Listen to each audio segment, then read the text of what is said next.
Surabaya has a lot of wonderful sights to explore. More than 20 million of foreign and domestic tourists visit this city every year. The government of Surabaya City have built the transportation connectivity system that ease the tourists to visit the iconic landmarks in Surabaya.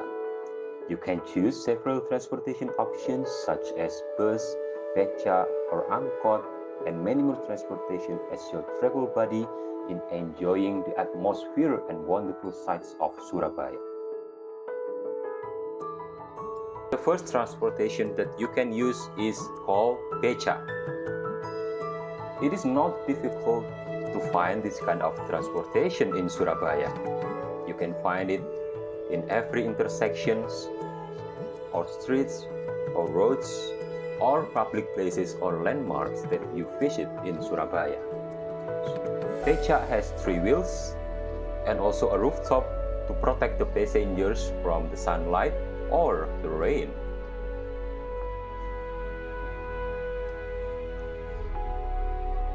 Beca becomes the alternative vehicles that Surabaya people use to going some places or for some business, for example, for going to school, going to the work, going to the market, going to the public places, or tourism objects. They use beca as the alternative vehicles for families or people that visit those kind of places. It is like what we have done in this video. We visit Kia, one of the tourism objects in Surabaya, by using beca. Beca has the front side, it is for the passenger, and the back side for the beca driver. Beca is divided into 2 forms. The first one is traditional beca that use human power to operate the beca, and also the motor beca or bentor that operate by the engine.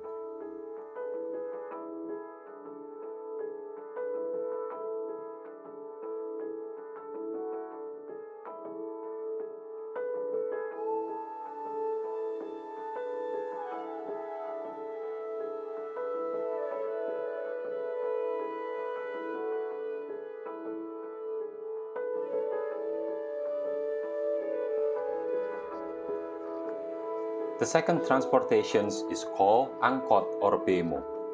Angkot means angkutan kota, becomes the public transportations that government provided for the Surabaya people to going somewhere or going to some public places or some business.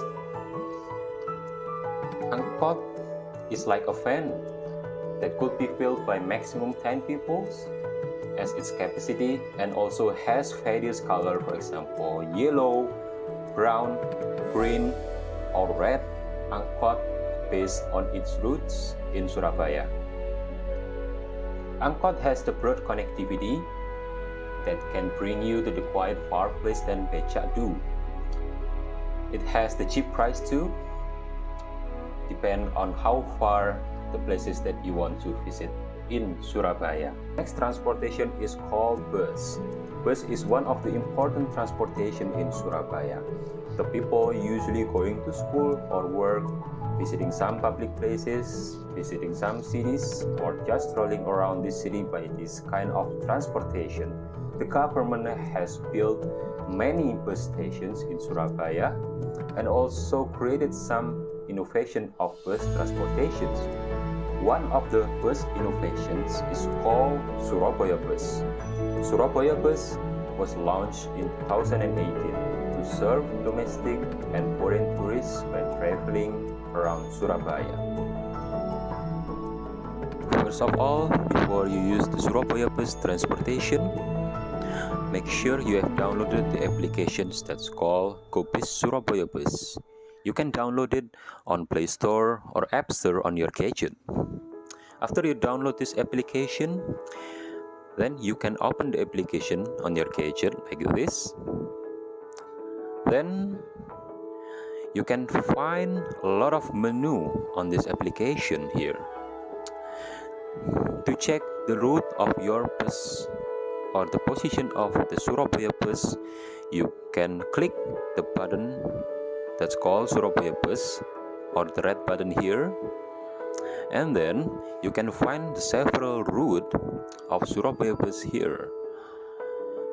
You can choose the route based on the newest or recent location. For example, your location now is on Unesa, or State University of Surabaya. So you can choose the Unesa ITS route here. Then it shows the map of Surabaya and some routes of Surabaya bus.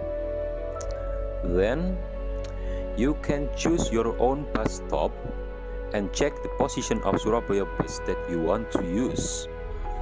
For example, you can find several bus stops and then the Surabaya bus position too. The red one here is Surabaya bus. Voila! Your Surabaya bus is on Bukit Darmo Boulevard Road. So you can wait your bus on the bus stop or nearest bus stop, and please wait until the bus or Surabaya bus is come to you.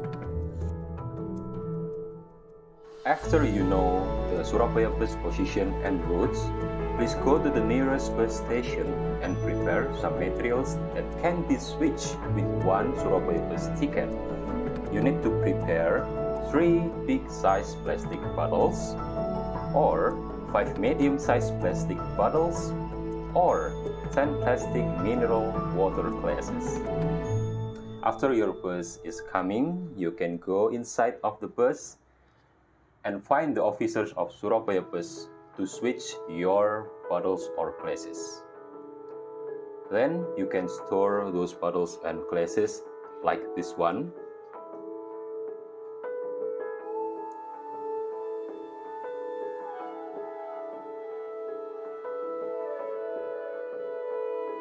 After this, you will get one Surabaya bus ticket.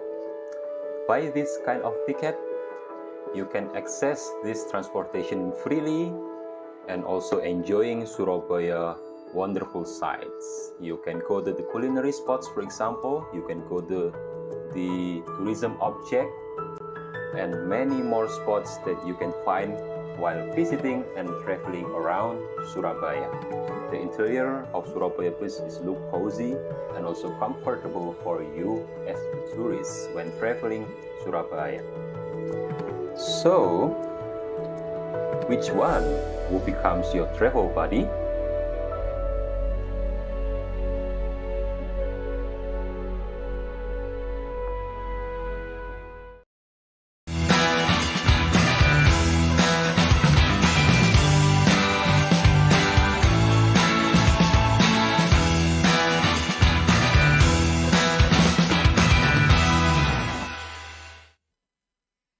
Good afternoon, ladies and gentlemen. Welcome to Unesa Samar State University Joint Courses 2022 Day 9.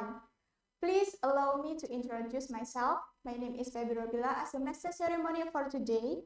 Before we start our agendas for today, I'll read the rules that should be paid attention to. First, please rename your username based on the name that you registered in a G form.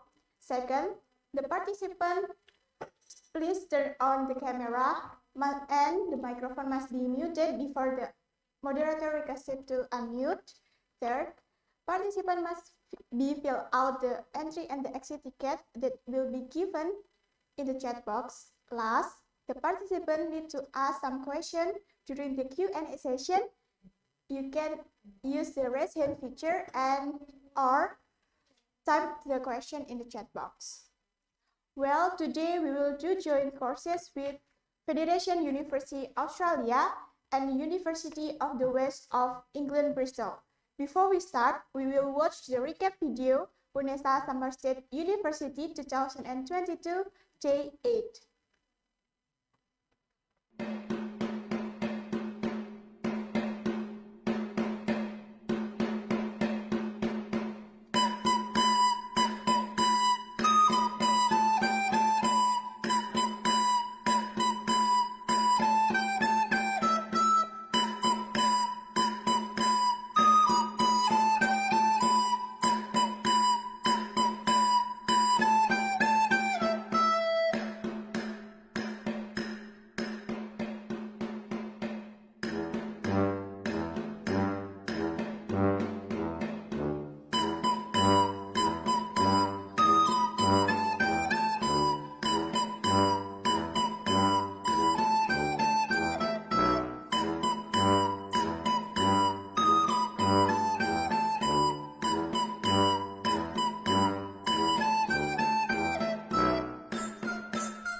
Okay, nice. For the brief information, here are our agendas for today's event. First, the opening session that has already been done. Second, the IELTS recipe A to Z about IELTS and how to I pass it course from Federation University Australia with Mr. Dan Sherry and will be guided with Mr. Asar.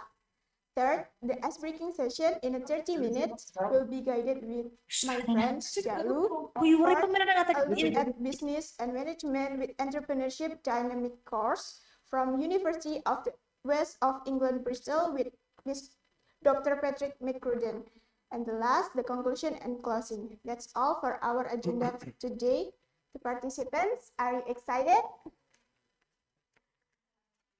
Okay, great. Now the main session will be guided with Mr. Asar. Mr. Asar, time is yours. Thank you so much. All right. Good afternoon, everyone. So welcome to the ninth day of our joint summer course between Unesa and Samar State University. So it's been the 9 days of our summer course. Time flies very fast, and we are approaching at the end of the summer course. But don't worry, today's sessions are going to be very interesting, as we'll have sessions from the Federation University Australia and also University of the West of England in England. So we have 2 sessions for today's event.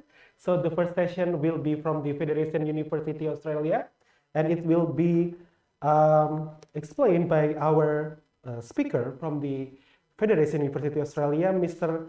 Dan Sherry. Good afternoon, Mr. Hi, Azar. Good Hi, afternoon. nice to see you. Good to see you. Good to see you too. So Mr. Dan Sherry will tell us about the IELTS recipe, A to Z of IELTS, and how to pass it. This is very interesting topic, I guess, not only for our participants, but also for our lecturers in our university, as we know that if we want to take a degree in overseas, the IELTS is the must requirement for the enrollment. All right, Mr. Dan, are you ready for your session? Yeah, I'm ready. All right. Thanks. Azar, I'll just share my screen. Sure.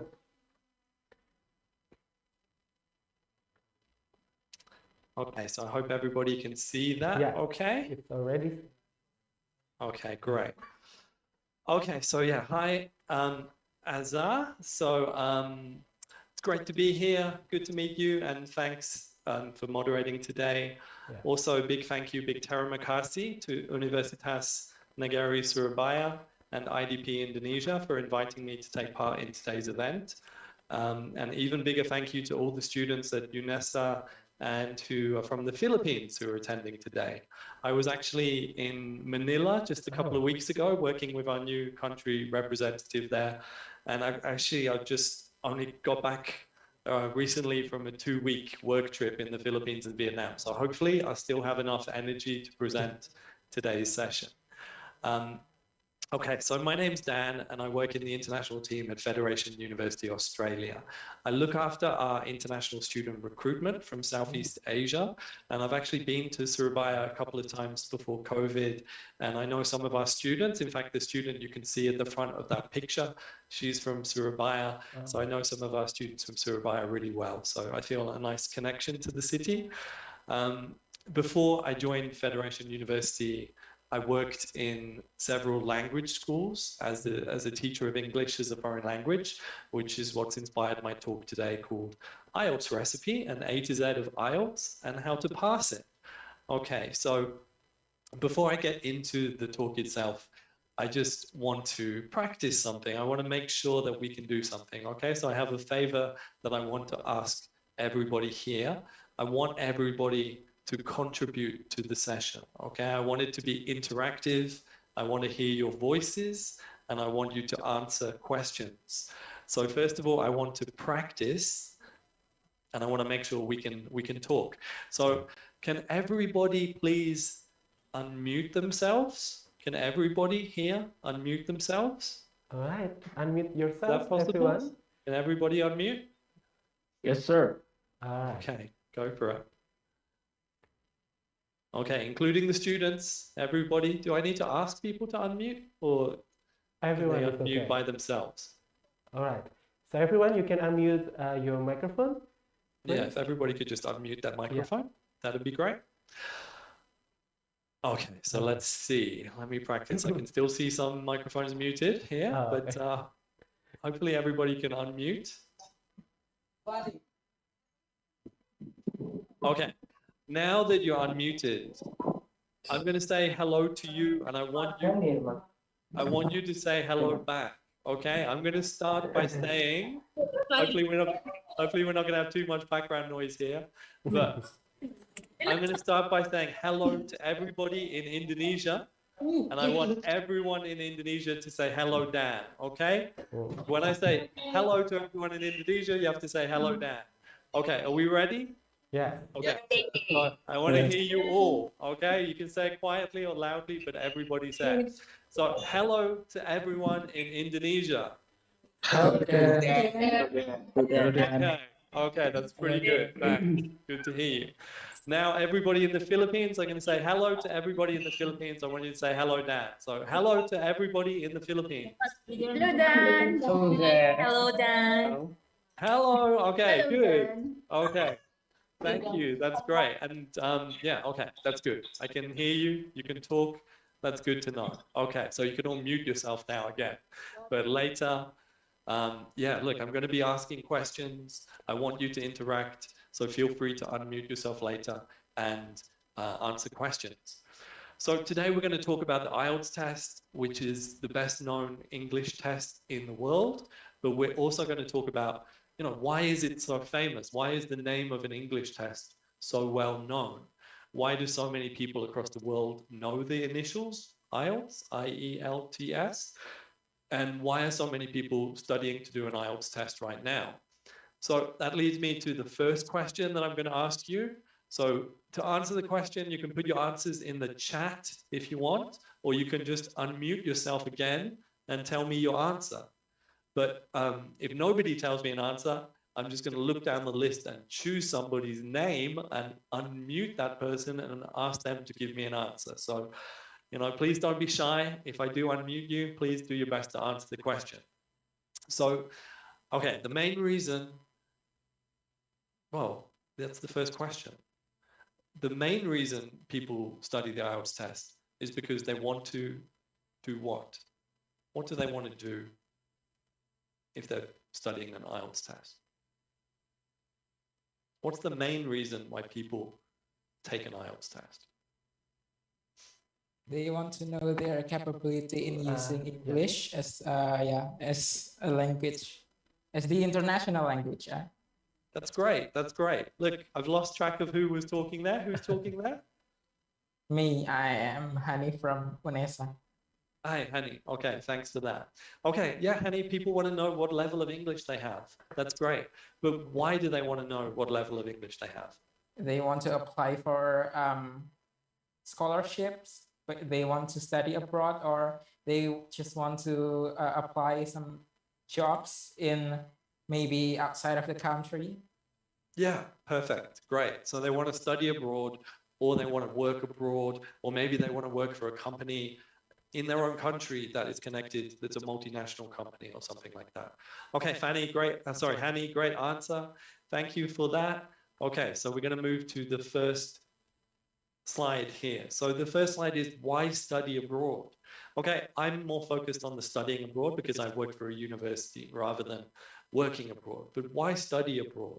So can we have any more answers from people to the question, why study abroad? Can anybody give me a reason for studying abroad? Because there's actually a lot of opportunities that you can find if you study abroad. Especially, there are schools that is actually when you study abroad, that the school that you study abroad has a high quality of education, like compared to Yeah, that's great. Okay, cool. Thanks. So people are looking for high quality education. So they study abroad. Sorry, let me keep on. Could you just introduce yourself when you say something, because I'm losing track of who's talking. Who was that? That was a great answer. Who was that?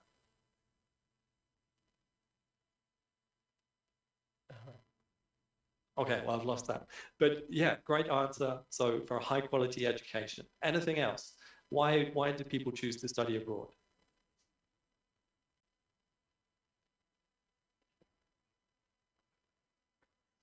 Why do people choose to study abroad? All right, then. I guess we have some answers on the chat box. Oh, okay. Yeah. Sorry, I've lost track of the chat. Oh, yeah, we've got 11 That's people fine. in the Yeah. chat box. Okay, great. So having experiences, they want to have more experience, relations, and many others to communicate well, to apply for work permits for work there, yeah, possibly, to apply university or study abroad, applying for scholarship. Okay, great. So yeah, some good answers in the chat. To gain more learning and experience, to experience new cultures, make friends from around the world, tired of the current education system, maybe. So yeah, here are the reasons that I came up with. You've already come up with a lot of the same reasons. So firstly, to gain a high quality education from an internationally recognized university. Secondly, to see the world and develop a deeper understanding of different cultures around the world. Oh, don't worry, Luis, was that you talking before? That was a really good answer. Then to build independence, life skills and confidence in yourself, to make friends and contacts from all over the world, and to widen your employability skills and job prospects. So there's lots of different reasons, maybe, you know, ranging from really good quality education, making friends, building your confidence, and widening your employability opportunities. And finally, of course, to improve your English. Studying abroad is a great way to take your IELTS level much, much higher. So there's lots of great reasons to study abroad. Now, when we're thinking about improving our English, you know, obviously in this case, you know, you need to speak English to study abroad. So that if you're going to be studying in a classroom where everybody's speaking in English and you can't understand, that's not a great place for you to be learning. But apart from that, there are lots of other reasons why English is important in the world. So can anybody put in the chat or answer me, you know, by unmuting and telling me an answer? Why is English important? I think Sorry, it sounds like we had a couple of people there. ladies first. Yeah.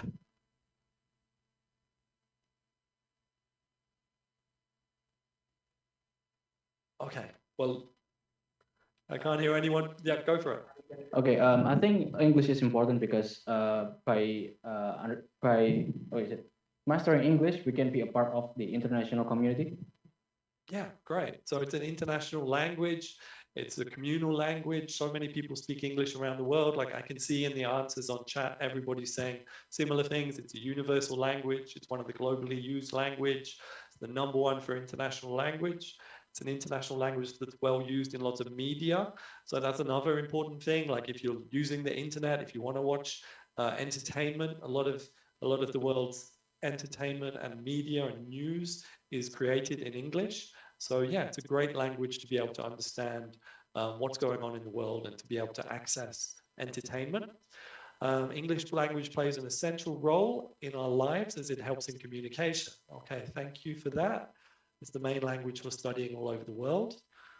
Okay, so lots of answers coming in around the same, you know, the same answers. So let's have a look at what I wrote down as well. Why is English important? Sorry.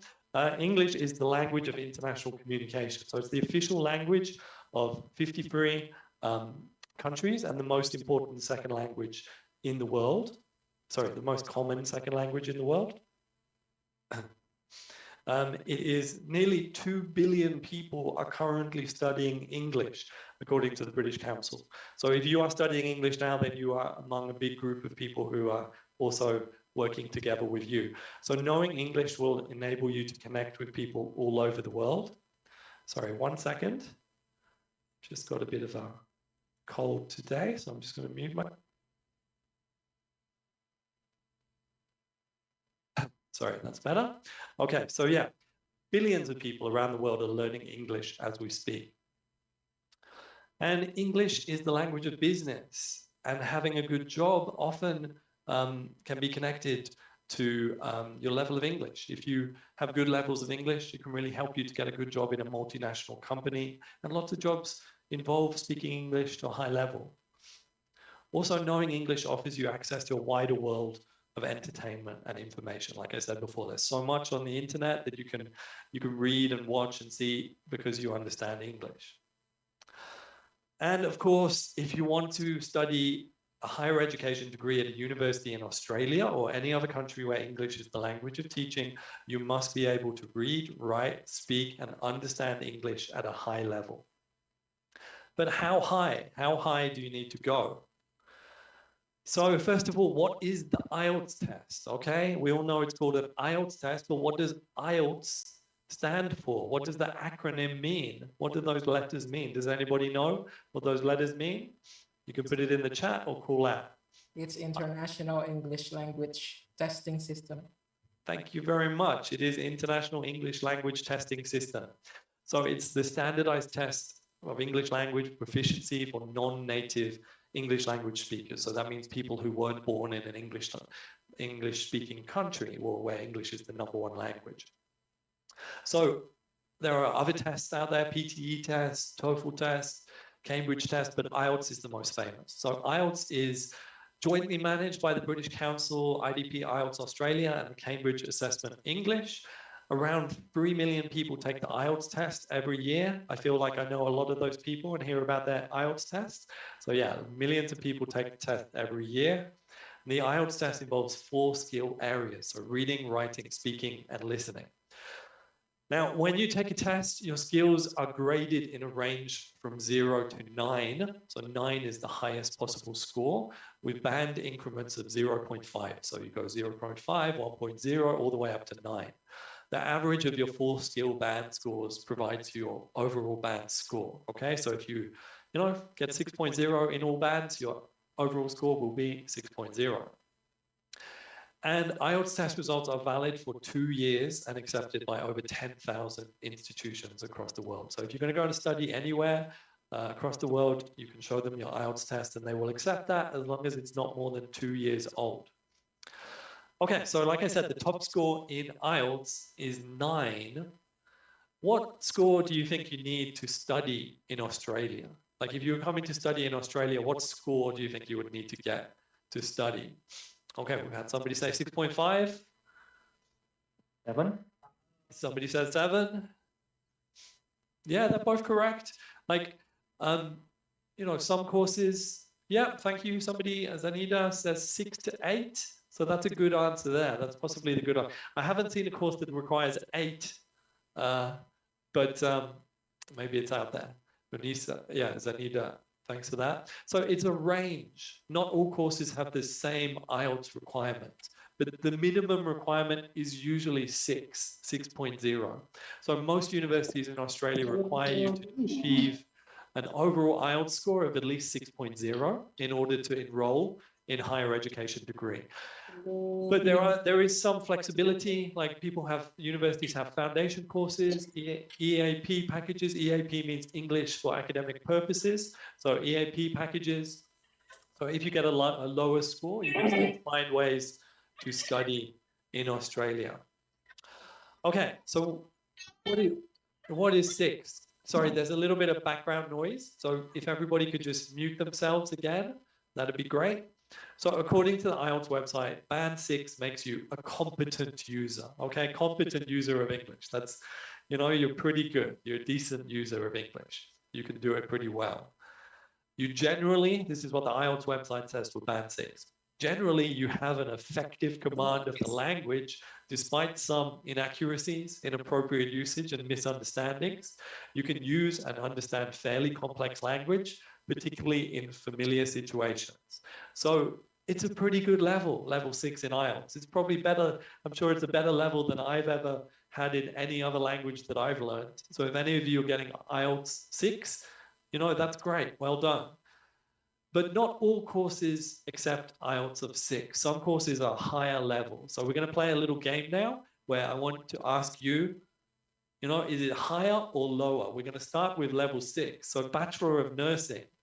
Do you think it's higher than level 6 to get into Bachelor of Nursing? Or level 6 or lower? Somebody said lower? Lower for nursing? Anybody think differently? Somebody said higher? A couple of people said higher, a couple of people lower? Level 6? Okay. I'm hearing lower and higher, but the answer is 7. 7.0, no band less than 7. So nursing is a high English level. Nursing is 7. And the reason why nursing is higher is, of course, if you're working as a nurse, you need to communicate well with people. You need to communicate with patients in Australia, in English. You need to be able to understand medication. If your English is not great and you give someone the wrong kind of medication, that's not great. That's a bad situation. So yeah, to be a nurse, you need to have a higher level of English, 7.0. What about engineering? Yeah, okay, yeah, Hanif, yeah, you have to be careful if you give the wrong medication, because that could be considered murder. Okay, Master of Engineering. What about Master of Engineering? Now we have 7 for nursing. Do you think it's higher or lower for Master of Engineering? Higher or lower? Somebody says definitely higher. Definitely higher. I'm seeing a lot of hires for engineering. Master of Engineering, a lot of people saying higher than nursing. But the answer is lower. It's actually overall 6.0 with no band less than 6.0. So even though it's a higher level, okay, I can see Hanif is surprised by that. Even though it's a higher level of course, and even though, you know, it's engineering, which is a very difficult subject, the English level is lower than nursing. Okay, again, largely that's because of communication with people. Does the job involve direct communication on a daily basis in English? And nursing really does, engineering a little bit less so. So engineering, of course, you need to still have good English. You can't make mistakes with building either, but the English for Master of Engineering is lower than nursing. Okay, what about IT? Do you think it's lower or higher than 6.0? Okay, seeing a few people saying lower, some people saying higher. Okay, higher, lower, I think. Okay, so it's a mix. The correct answer is basically the same. So for Bachelor of IT, it's still 6.0, but you can have some bands that are 5.5. Okay, so as long as your average, your overall is 6.0, you can have bands that are 5.5. Okay, the next one, Master of Teaching. Do you think it's higher or lower? Yeah, Jude says you're bidding for something. It's an auction. Okay, mostly here I'm seeing higher. Somebody, Yoga, says lower or moderate, definitely, and Zanida says lower, but Master of Teaching is the highest, really. Master of Teaching is the highest, 7.0 overall, with 7.5 for speaking and listening, 6.5 for reading and writing. And when you finish your degree, you need to get an even higher score. You need to get 7.5 for teaching, with 8.0 for speaking and listening, 7 for reading and writing. So English is, teaching is the highest level. And again, it's because you need to communicate with people on a daily basis. You need to understand conversation and lead conversation. Master of Teaching is a pretty popular degree in Australia for international students at the moment, for early childhood, but also secondary a bit. But, to be a secondary teacher in Australia and work with teenagers, you really need to speak English well and be confident in your English. And you need to be able to communicate really well in English. Okay, so 7.0, then we're talking about Bachelor of Business. Bachelor of Business. So Bachelor of Business, do you think it's higher or lower than teaching? Okay, most people saying lower, a couple of highers, so that's some highers. So business is higher. Okay, look, I can understand that in business, you do need to, talk to people on a regular basis, but I did say teaching is the highest, Hanif, very good listening. So the correct answer is lower. Business is 6.0 with no band less than 6.0. So in business, you do need to speak English well, but you can come from a lower starting base than something like teaching. Okay, so, and then we're talking, then the last one is Master of Business Administration. So Bachelor of Business, of course, is an undergraduate course. Master of Business Administration is a postgraduate course. Do you think the English will be higher or lower or the same?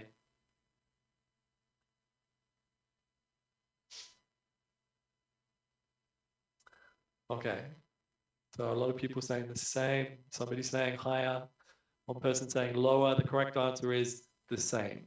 Okay, so it's the same level. If you're doing a bachelor or a master's, it's the same level to get onto the degree. Okay, so the lesson there is, like, for most degrees across in Australia, you will need 6.0 in IELTS. The degrees where you need to have a higher level of IELTS are usually degrees that are accredited by an industry body like the Bachelor of Nursing or the Master of Teaching, that when you finish, you become a professional nurse or a professional teacher or social worker, something like that. If you become a professional in that field, usually you need to have a higher level of English. And usually there are fields where you need to talk to people on a regular basis and have in-depth conversations. Okay, so that's a little introduction to some of the scores you need in an IELTS test. Okay, has anybody here done an IELTS test before? No. No, sir. No, lots of no's. Okay, cool. Well, Not yet, sir. not yet. So if you are thinking of doing an IELTS test, maybe sometime in the future you might need to do an IELTS test. So how can you prepare for an IELTS test? Well, firstly, you need to understand the test format. Like, what is the shape of the test? What does the test involve? So there are two types of IELTS tests. There's a general test and an academic. So if you're just looking to test your level of English, you can do the general test. If you're looking to come and study in Australia or maybe work in a different country, you need to do an academic test. Well, actually, to study, you definitely need to do the academic test. So, like I said, if you're thinking of coming to study in Australia, you need to do the academic IELTS test. Please don't do the general by mistake. So how long is the test? The total test is 2 hours and 45 minutes. The reading, writing, and listening tests are all taken on the same day. The speaking test can be completed up to a week before or after the other tests, and your test center will advise you about that. So first of all, we're gonna do some practice now, some practice of the different skills. And first of all, we're going to talk about the reading test, or we're going to read about the reading test, okay? So I'm going to put some information about the reading test on the screen, and I'm going to give you 1 minute to read that information, okay? And then after 1 minute, I'm going to take it away, and we're going to have some questions about what was on the screen. Okay, so let me get my timer, 1 second.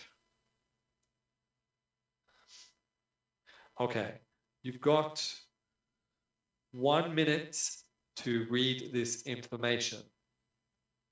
Let's go.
Okay, so that was 1 minute. So let's see what you remember. Okay, anybody, please call out the answer or type it into the chat.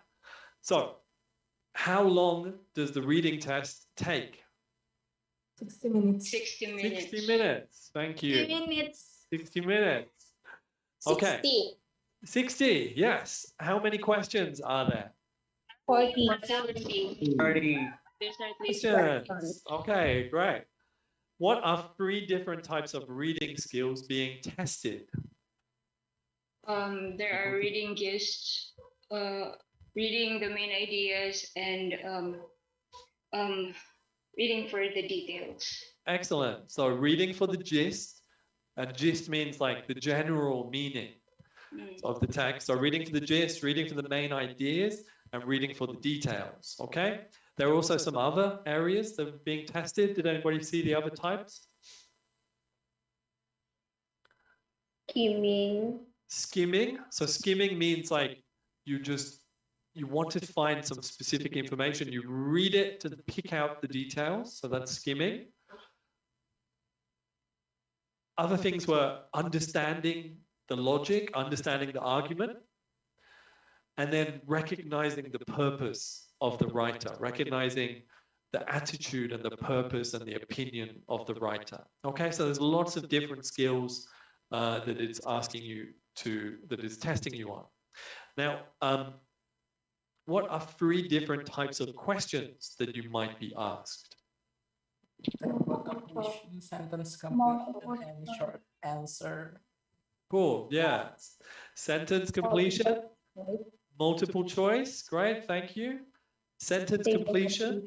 Short Cool. answer questions. And short answer questions. So a lot of different kinds of question and answer. So most of my questions here are just short answer questions. But in the test, you'll have lots of different kind of questions. What does multiple choice mean? That tester has to choose one answer among all possible answers. Yeah, great. So you have different answers and you have to choose which is the correct answer. Okay, next question. How many texts, oh sorry, I've got one. How many texts are there in the reading test? Thank you, Hanif. Yep, 3. Everyone who can see that? 3. Putting up 3. Yeah, there are 3 main tests. And are they texts, not tests, 3 texts, like pieces of writing. And are they long or short? Long. Yeah, they're 3 long texts. And what sources or what places do those texts come from? Where do they come from? They have taken it from journals, magazines, and Yeah, from journals, magazines, newspapers. and newspapers, or maybe from books. Yeah, cool. So they're going to be things from books, newspapers, or articles in journals and so on. Okay, great. So thanks for answering those questions. We now have another reading I want you to do. So I'm going to give you 1 minute to read this text about Aboriginal Australians. Okay? 1 minute starting now.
Okay, that's 1 minute. So we're going to the questions now. So, first question. Who are Aboriginal people? They were the first people of People in Australia. Thank you. Australia's first people. Yeah, Australia's first people. Second question. How long have they lived in Australia? On the continent of Australia? For 50,000. 50,000 years. 50,000 years. Yeah, that's great. Thank you for all answering the question. Okay. Amongst Aboriginal people in Australia, how many different language groups currently exist? 250. 250 distinct languages. 250. distinct language. 250. Thank you. What are the 2 groups that make up Aboriginal Australians? They have the Aboriginal Australians, Aboriginal people, and the Torres Strait Islanders. Great work. Aboriginal people and Torres Strait Islanders. So Aboriginal people are the people who lived in Australia on the continent when the British arrived in 1788, and Torres Strait Islanders are people who lived on the islands of Torres Straits. Okay, which are near part of Queensland now in Australia. So what year, I think I just told you the answer to this question, but the next question is, what year did Britain start to colonize Australia? Yeah, it was 1788. 1788. 1788. 1788. Thank you. 1788. And of course, like, the history of colonization for good and bad, and maybe largely for bad, but, is part of the reason why, is a big part of the reason why we are speaking English in this class today. Okay, so what did a genetic study discover in 2017? This is a difficult one. What did it discover? They found out that today's Aboriginal Australians are of common of related common ancestors who was a member of a distinct population. Yeah. Yeah. Cool. That's great. Sorry Okay. about Who was that? No, that was a great answer. But like again, I can't see who's talking. Who was talking? It was me. What's your name? I'm Renee. Oh, Renee. Okay. Thanks, Renee. That was great. So yeah, that they came from the same common ancestor about 50,000 years ago. Okay, next question. How did humans first migrate to Northern Australia from Asia?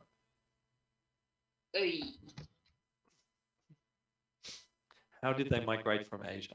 How did they come? How did they reach Australia? They're using primitive boats. Primitive boat. Primitive boats. Yeah, boats. Okay. You guys have a great memory. You're either great at remembering things or, great at screen saving. I'm not sure, but great memory, great answers. And the next one, where did these early migrants originally come from?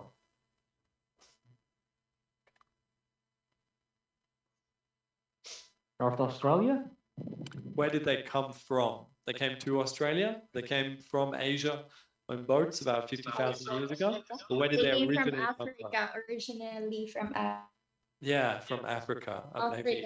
Maybe left Africa about 70,000 years ago. To be honest, all the time, even these results and this information was coming from about 2017. But every year they discover more about the history of Indigenous Aboriginal people in Australia, and they have lived even longer in Australia, 60, 70,000 years. So Aboriginal Australia is the world's longest original society that still exists today. So it's a really interesting part of life in Australia. Okay, so look, like I said, the reading test will test you in lots of different ways. Like, I'm really impressed with everybody's ability to answer those short questions. But there'll be lots of different kind of questions that you'll have to answer in a reading test. So at the end of the test, at the end of today's presentation, I'm going to give you some links. And if you want to practice more of your reading, there'll be some good links there where you can go and practice your reading test like in an IELTS test. Okay, the next part we're going to talk about is the listening test. Okay, so the listening test, you're not going to be able to see anything because you're going to have to listen to me talk to you. So you're going to listen to me talk, and then we're going to answer some questions. So yeah, I'm going to read something 2 times, listen to me, and then we will answer the questions. Are you ready? Yeah, we're ready. Okay, cool. Okay. We're ready. Okay, cool. Thank you. So here we go. The listening test takes 30 minutes. You will listen to 4 recordings of native English speakers and write your answers to a series of questions. Recording 1 is a conversation between 2 people set in an everyday social context.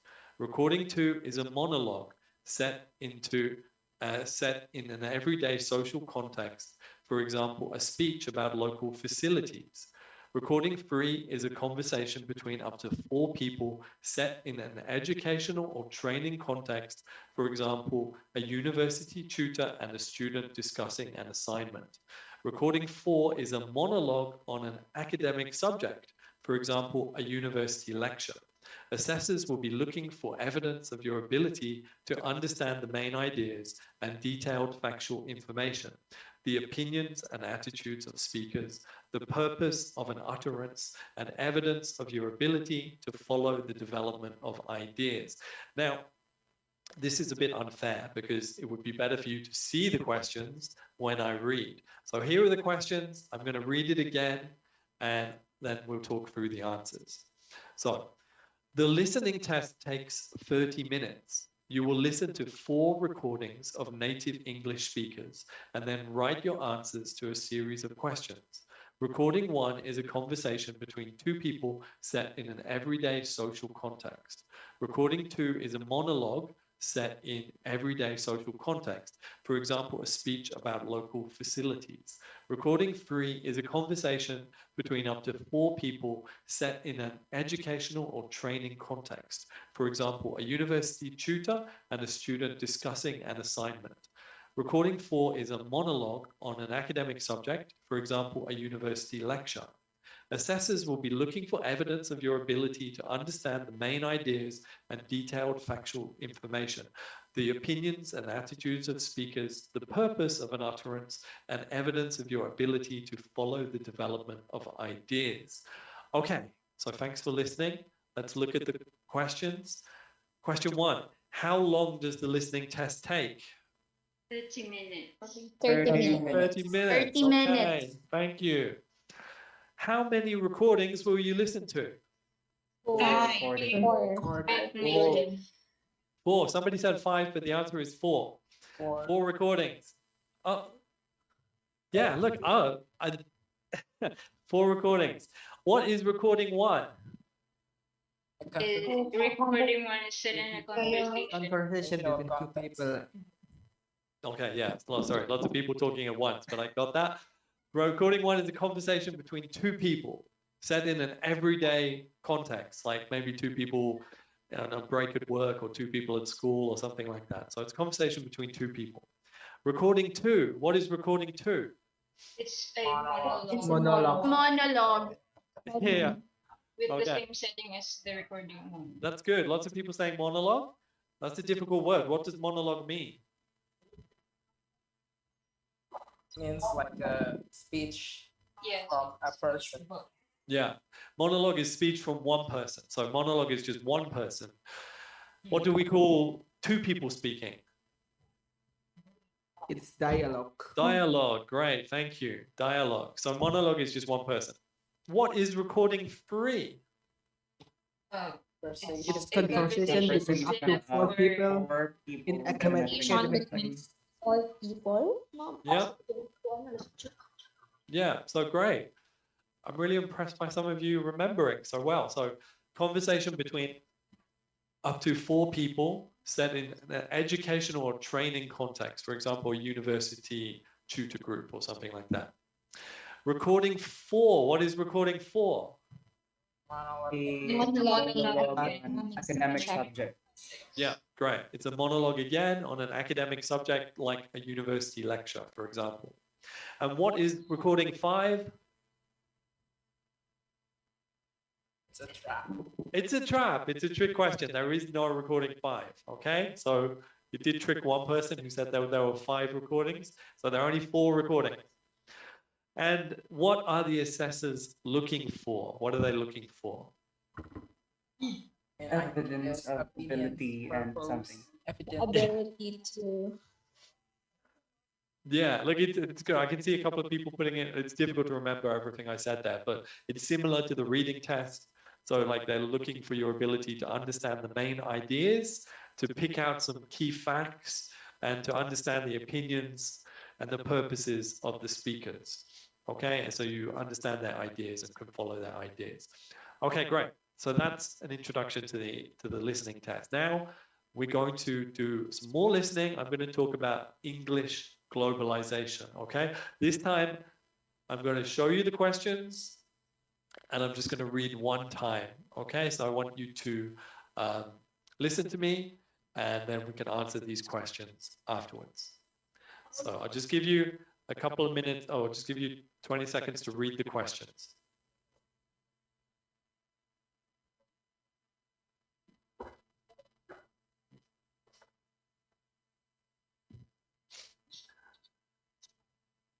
Okay, so I'm going to start reading now. Today, the English language is spoken as a second language by more people than ever before. In 2019, for every native English speaker, there were estimated to be 3 non-native English speakers. English is now the language of business, computer technology, and skilled employment worldwide. Some experts predict that the English will be one of only 3 languages alongside Spanish and Mandarin that doesn't die out by the end of the 21st century.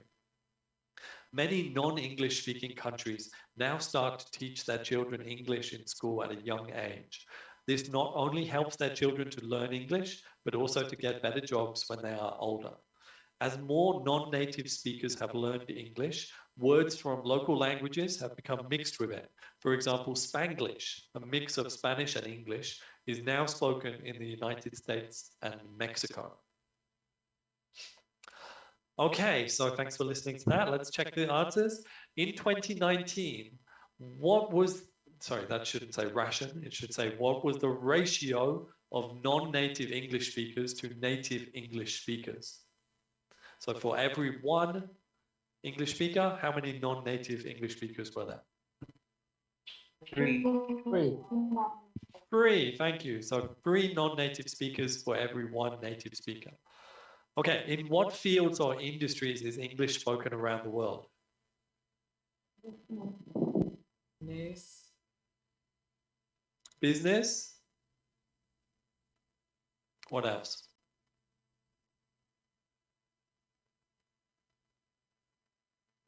Education is an answer, but it wasn't in what I said. Sorry, maybe I should have read it twice this time. So business, in the text that I read, business, computer technology, and skilled employment is what it said, the different fields. Okay, what major prediction have some language experts made?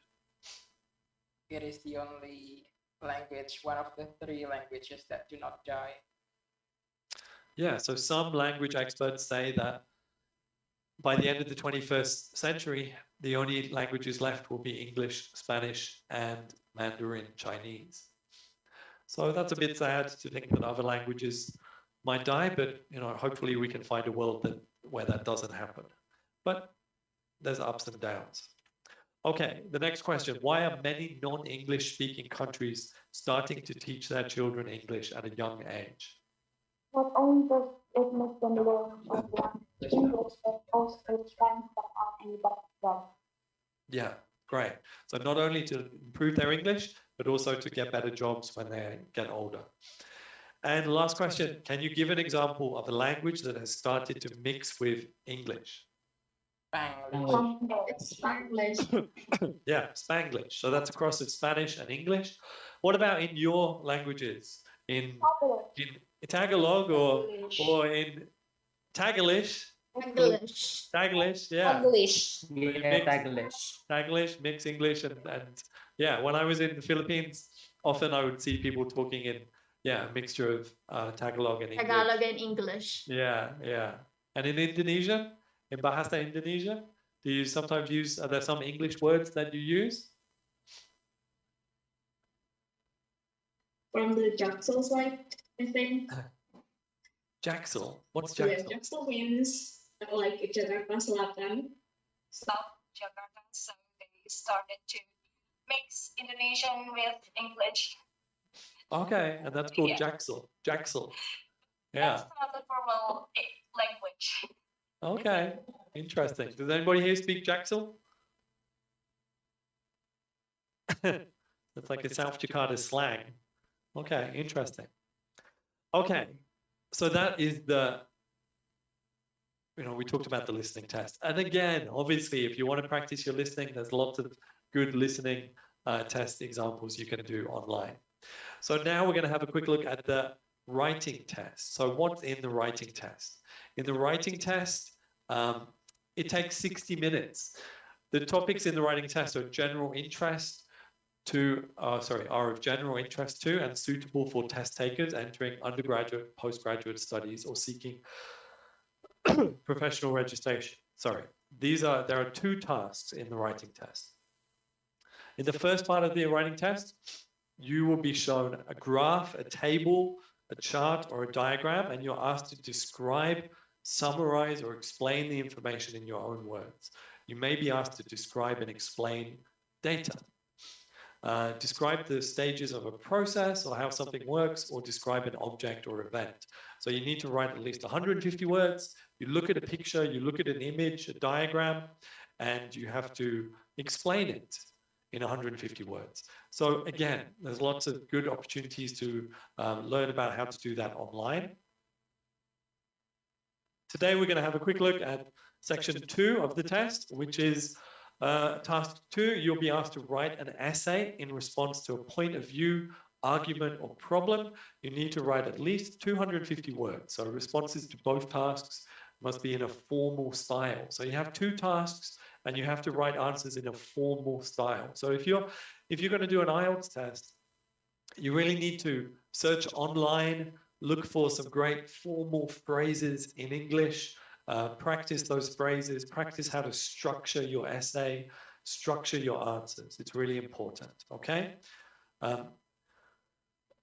Sorry for now. So there's no structured grammar section on the IELTS test. No, there's no separate grammar part of the IELTS test. It's just those 4 skill areas. Obviously, you will be tested, in the writing test. They're looking to measure your grammar level and that you know how to structure write your written work. And also in the speaking test, they will also be assessing your grammar and your structure in the speaking test, but there's no separate structure or grammar section. Okay, so if we look at the task 2 sample, here is an example of the task 2 in a writing test, IELTS. So you will be asked to write about a topic. So here it says, write about the following topic. Some people believe that social media sites such as Facebook or Twitter have a negative impact on young people and their ability to form personal relationships. Others believe that these sites bring people together in a beneficial way. So often you're going to be given a topic like that has 2 different sides. You need to think about the different sides and you need to give your opinion. So here it says, give reasons for your answer and include any relevant examples from your knowledge and experiences. Write at least 250 words. So you need to write an essay about 4 or 5 paragraphs explaining what you think about this topic. Which side do you fall on? Do you think it has a positive impact or a negative impact? Okay? So to do that, you need to write an introduction. You need to introduce the topic. Then you need to explain your ideas. You need to have idea paragraphs. And you need to have at least 2 of them explaining your reasons. And then finally, you need a conclusion. So I'm just going to give you 1 minute now to read this example essay.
Okay, look, I can see we're running out of time here.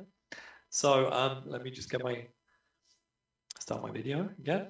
So look, only 8 minutes left in the session. So I'm going to have to be quick, or maybe we're not going to be able to practice the things that I was going to practice. But okay, so with the writing test, the most important thing is structure. obviously you have to have a good level of English, but think hard about your structure. Again, go online and look for structure. I was going to talk about English becoming a global language, and we were going to look at like how to write an introductory topic, introductory paragraph. If you see here, this paragraph, new types of technology mean that you can easily connect with people throughout the world.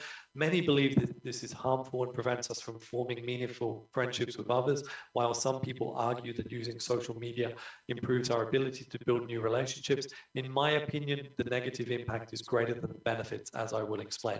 So in this introduction, you can see there is a topic sentence in red that introduces the topic. There is a for and against, like introduces the different ideas for and against the topic. And then finally, there is an opinion sentence. You don't need to write too much, but you need to get a good structure so that whatever topic they give to you, you know how you're going to structure that introduction. Again, lots of great resources online for you to go and look at. And finally, the speaking test. Now, again, we're running out of time here.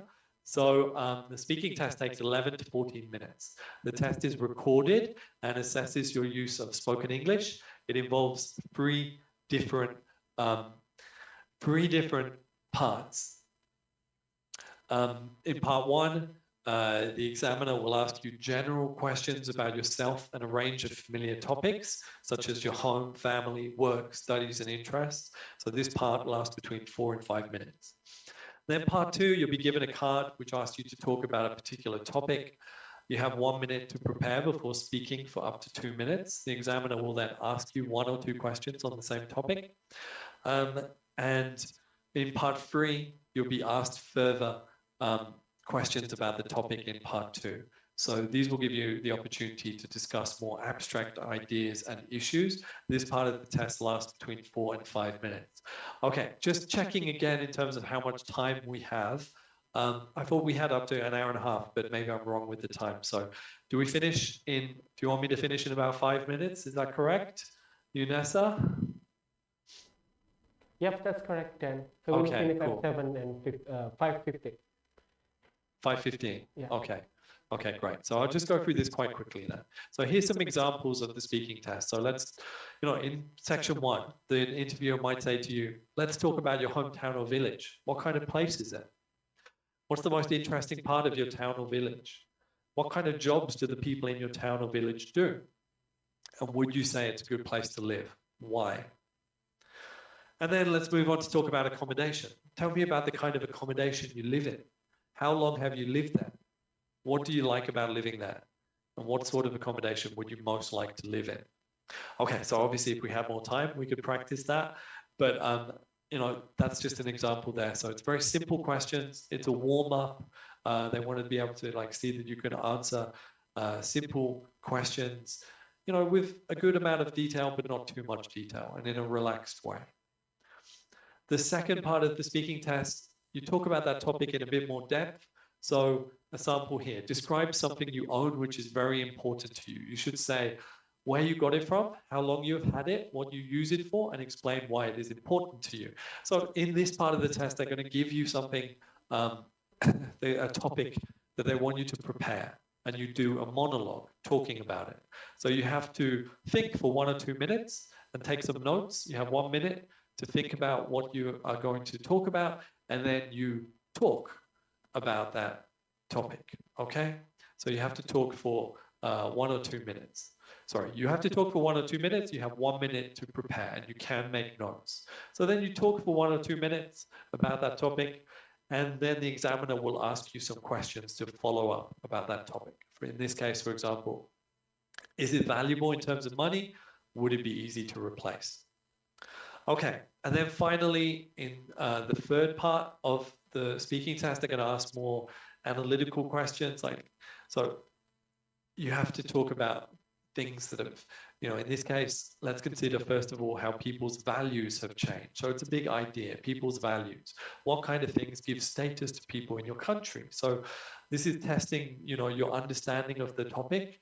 It's testing your knowledge and your thought processes.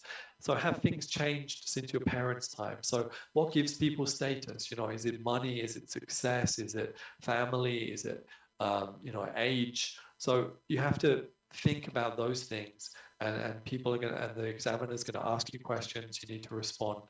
And then they're going to ask you some bigger questions on a related topic. So for example, here, let's talk about the role of advertising. Do you think advertising influences what people buy? Okay, so you have to talk about your ideas about advertising. Does it influence what people buy? Okay, at this point, I was actually going to show you a video about Federation University Australia as a bit of advertising and see if it influences you at all. But look, I think we are running out of time. So I will share, I'm happy to share this presentation with Unesa and with the attendees today. And if you'd like to watch a video about Federation University and find out what life's like for students who study with us, we are a regional university. We have campuses in Melbourne, Brisbane, but our main campuses are in smaller towns in Australia.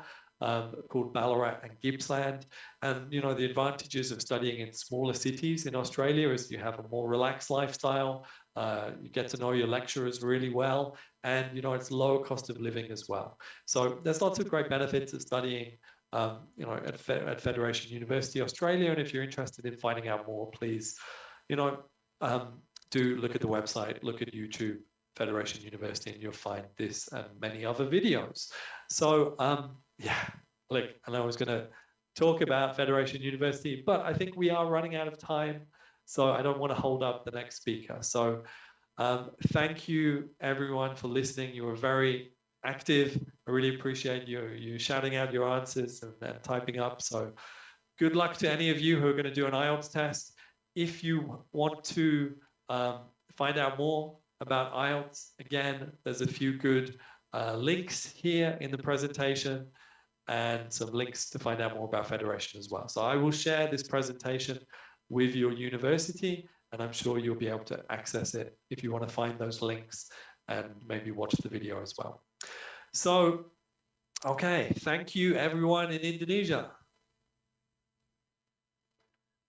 And thank you everyone in the Philippines. So, yeah, okay, and thank you.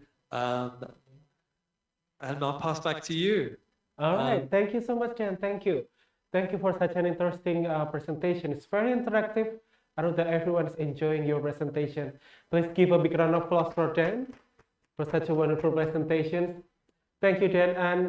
And this is a very interesting presentation, but unfortunately, we don't have a lot of time. So now it's for the Q&A session. Okay. Okay. So thanks. We have Q&A session, so we will wait for questions. Oh, we already have one question from Hanif. Hanif, do you want to ask some questions to Mr. Jan? Yes, of course. Yeah, please. That's why I'm raising my hand. Okay, thanks, Hanif. So yeah, thank you very much for the opportunity. So I just want to ask you about the pricing of the IELTS test itself. Since from what I know, that IELTS test is a little bit expensive and pricey, so that there is another, substitute, for example, like TOEFL and also Duolingo English test. So yeah, when I looked up on the internet, it says that IELTS test usually costs around like 215 USD, and in Indonesia it means like more than 3 million rupiah, and it's really for me it's expensive. So I just want to know what makes IELTS test expensive.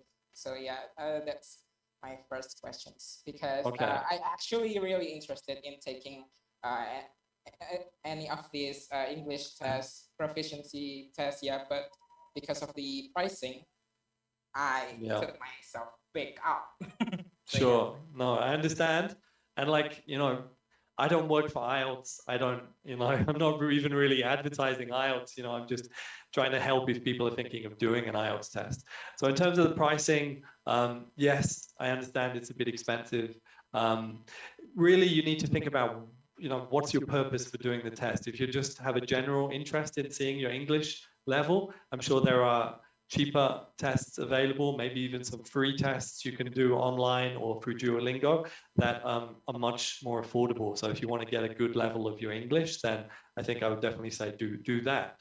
But if you are looking to get an English test that's going to be proof for you to come to go to a different country, get a student visa, get a work visa or something like that. You need to make sure you're doing an English test that is valid for that purpose. Okay, so for coming to study in Australia, for example, the Australian government accept IELTS, they accept PTE, TOEFL, other tests, Cambridge English test as well, but they don't accept Duolingo test. So the Duolingo test might be a lot cheaper, maybe it's even free, but it's not accepted by the Australian government, so then it's not accepted by our university. Also, you can check with the university you're applying for, what tests do they require. Some universities, if you're applying to study at a university, might have an English placement test they do themselves. So it's not always necessary to do an English test or an IELTS test, but yeah, I think you need to really think about what is the purpose for you doing the English test. Don't just do it, because you want to get an idea of your English. If it's a lot of money. So if you have a good reason for doing the test, it's worth paying for a good quality test. And there are lots of different good quality tests available. But yeah, make sure that the test you're paying for is the right test that you need for your purpose. Okay? That's very interesting. And then while we are waiting for other questions from participants, maybe you could give us some brief overview of the Federation University. Probably many of our participants today wants to join the university. Maybe you could share to us an information about the university. Okay, well, look, if we have 5 minutes, do I have time to show the video? Oh, that's fine. 5 minutes is fine. Yeah? Okay, so let me share my screen again.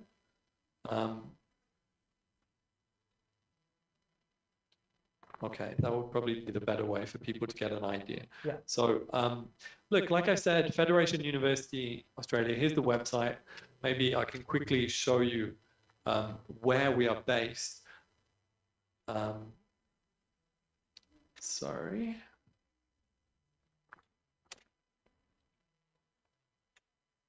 Okay, so look, here's a quick introduction to the university. So some photos I've taken on campus recently of students coming back. Look, we have a long history as a university. It dates back over 150 years in a city called Ballarat.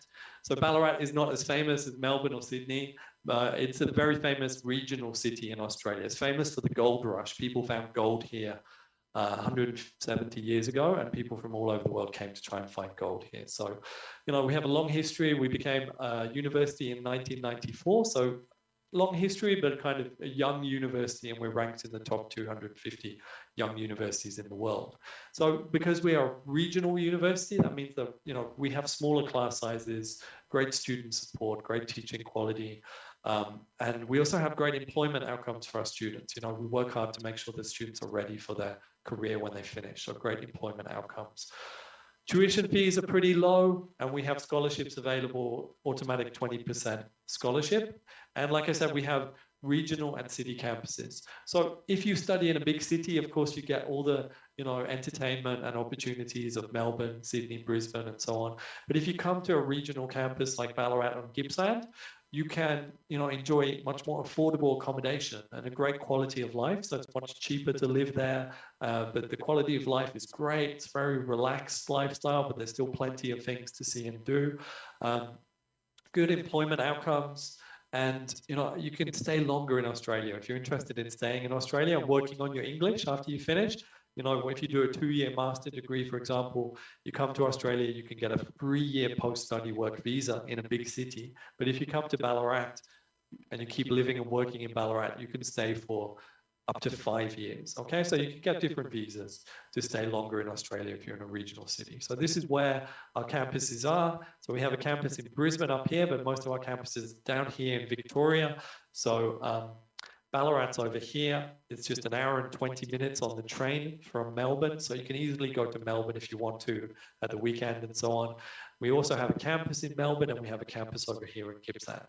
So yeah, I might quickly show this video of students talking about life in our Ballarat campus, okay?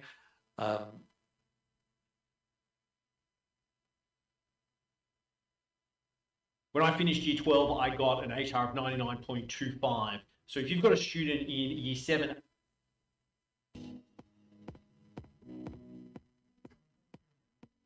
I'm sorry, sir, but I think the screen is not visible.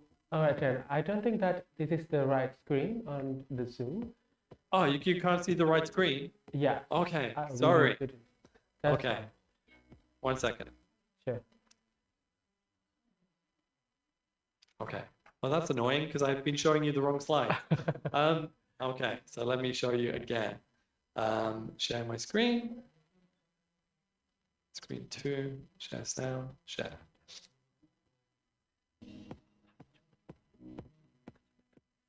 Is that better?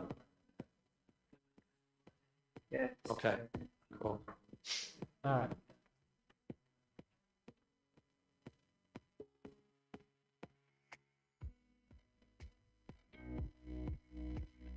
When I was thinking about coming to Australia, really want to know the country and want to know the culture. I feel like Australia has more than just Melbourne, Sydney, the big cities. I want to know the countryside. I want to know another side of the culture.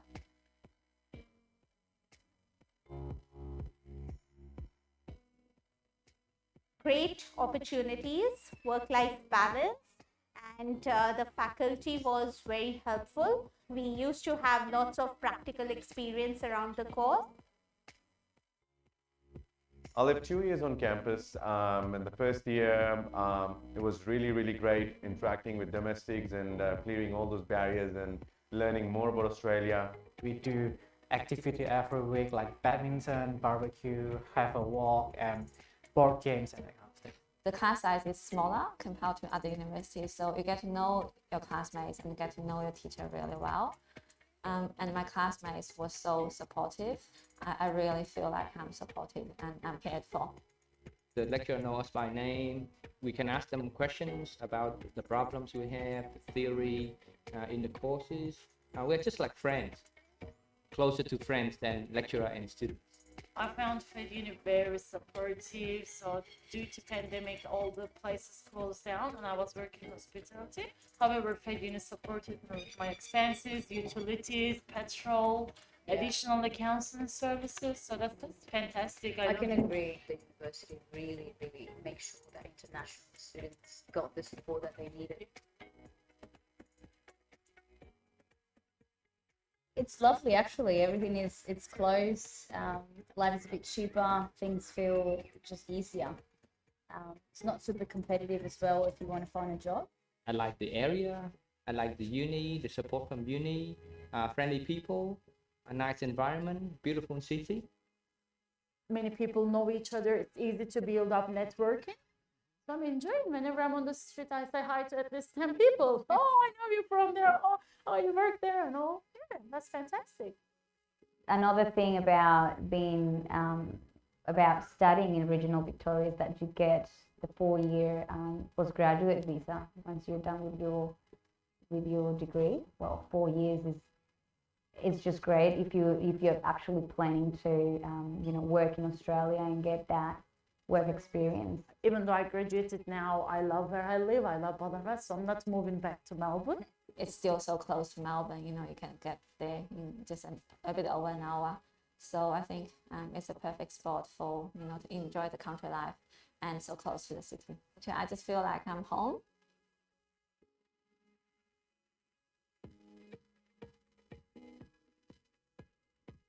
Completely, it was only and only because of my degree that I was able to find work. All credit goes to my course and Federation University for letting me become a social worker. Studying at Federation University itself has given me exposure to the international industry such as IBM. And then in front of the IBM as well, there is a Ballarat Technology Park where I used to work as well. Not only you're studying, but you also get exposure of the actual real life industry itself. I really enjoyed my placement, and I think my school kind of enjoyed having me there. So I was offered a job after placement a few months before I finished my study. So I got the job. In my final year, I was lucky enough to be assistant tutor for structural designing. So I was able to work with my fellow lecturers as a tutor, and also that experience led me to become graduate structural engineer at Cardinal TGM in Ballarat. And I moved on to doing PhD. I also had the support, and then the opportunity came up, and I applied to be a lecturer. Thank you. And here I stand. Yeah, so we now run a company together. We are doing website and mobile application developments and designs. So it's just very exciting things. I like coding. He likes managing people. So it's like a perfect couple, right? What I spent as fees and my time, it's paying back double now. So I feel privileged, honestly. If you want to spend your life as a student in regional area, I think Federation is the place to be.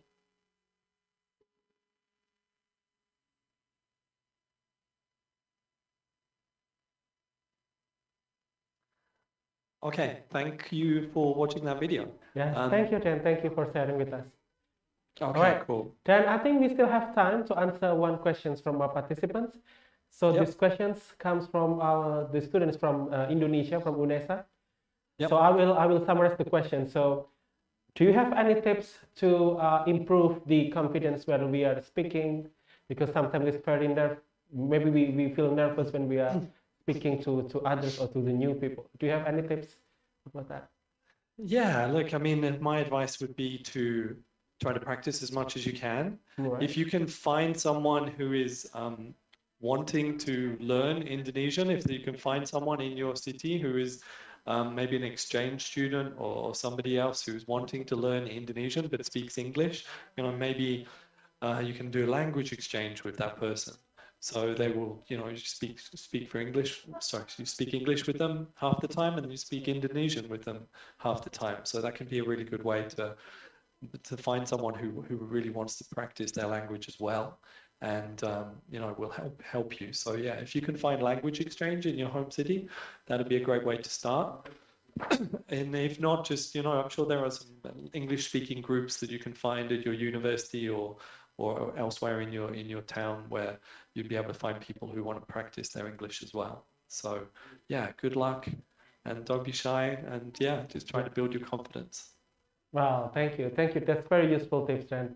Thank you so much. All right, Jen, I think that's the end of the first sessions of today's event. Thank you so much for your time. We really appreciate your time to share with us. So hopefully we could meet you in Australia. And I want to tell everyone, the participants here, that if you want to register at the Federation University or other universities overseas, you can ask the IDP or partner. IDP Surabaya will give you a good advice for you to enroll to the University of overseas. All right, thank you so much, Jen. Have a good day. Thank you so much. Thanks, Azza. Yeah, enjoy the rest of your event. And, thank you. See you again. Yeah. Bye. All right, for all participants, as today we are ended at the 5:30, then we do think that we don't have enough time to do the ice-breaking session. So we will proceed to the break session. So we'll meet you again at 6 p.m. So we will see you again at 6 p.m. So have a good break.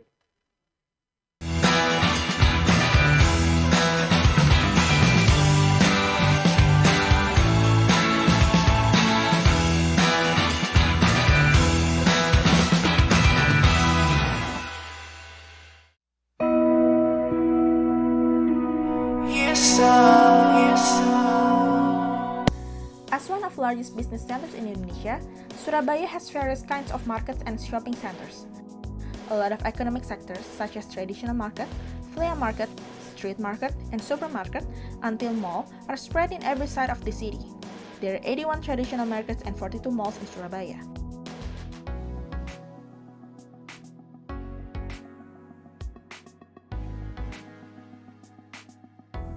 Many kinds of local until imported products and accessories, fashion, foods, daily needs, anything else can be easily found on those places.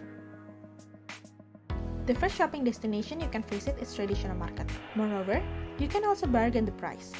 Every traditional markets have their uniqueness, especially in products they sell. For example is Ampel Market. It has been built in 14th century since the Arabian people come to Surabaya. In this market, all the products, especially Middle East products, are sold. For instance, dates, Maryam bread, Muslim clothing, etc.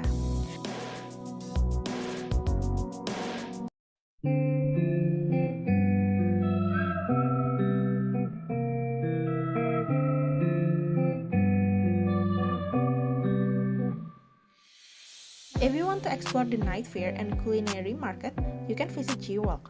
This place is located in Gapura Street and near the Unesa campus in Lidah Watan. You can find the other markets which is suitable with your need, preference, and the distance. As one of shopping and entertainment centers in the liveliest area in West Surabaya, Pakuan Mall was initially known as Super Mall Pakuan Indah and established since 2003 on a site of 30 hectares. In February 2017, Pakuan Mall is officially open as the world-class shopping mall. Sitting on a site of 80,000 meters squared, designed by DP Architect Singapore for its luxurious design. Strategically located with easy access, Pakuan Mall is providing one-stop place to serve modern life, including shopping center, variety of dining options,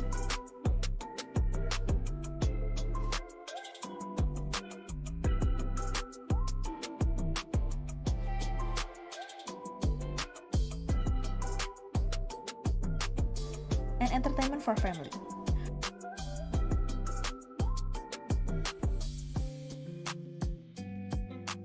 Pakuan Mall also provides convention center, ballroom, and multifunction atrium to host various events, such as concert, promotion, live performance, or the company gathering.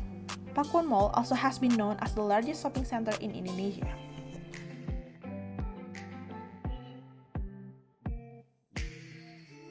Tunjungan Plaza or TP is a super block in Surabaya and is the second largest shopping center in Indonesia after Pakuan Mall.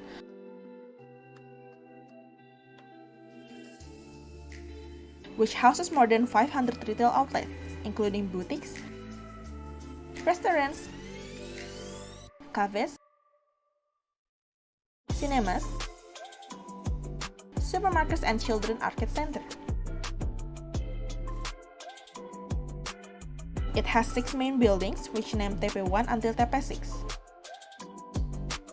The Tunjungan Plaza takes all your items off your shopping list in one massive building, so this place is the best place to find a lot of branded products.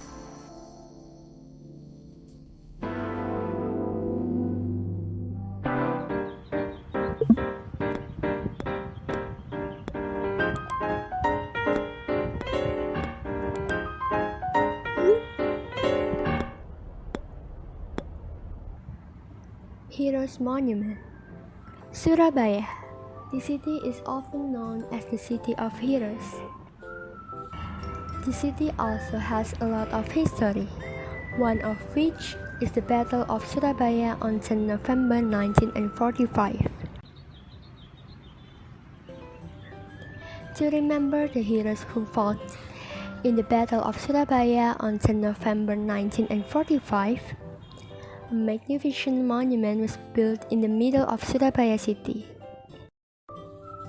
This monument is also known as the Heroes Monument.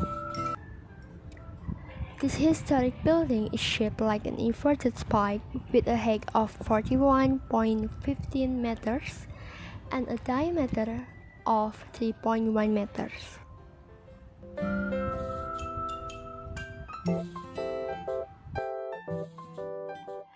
Around the Hero Monument area, there are also statues and other buildings depicting the fight of Indonesian people, especially to commemorate the Battle of Surabaya on 10 November 1945. There is also a statue of former President Insinyur Soekarno and his deputy, Dr. Andes Muhammad Hatta, while reading the Proclamation of Independence. This monument has become one of the icons of Surabaya city that has a lot of history.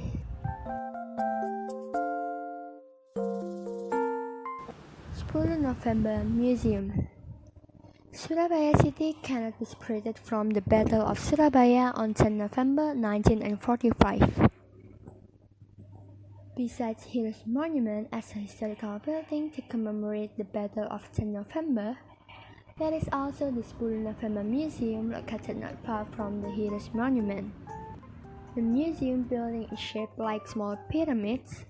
It contains a description of the war that occurred on 10 November 1945. We can see various weapons of war used in ancient times, and the commentary focused during the Battle of 10 November 1945. The structure of the building itself consists of 2 floors. The first floor exhibits 10 statues that symbolize the fighting spirit of arek-arek Surabaya.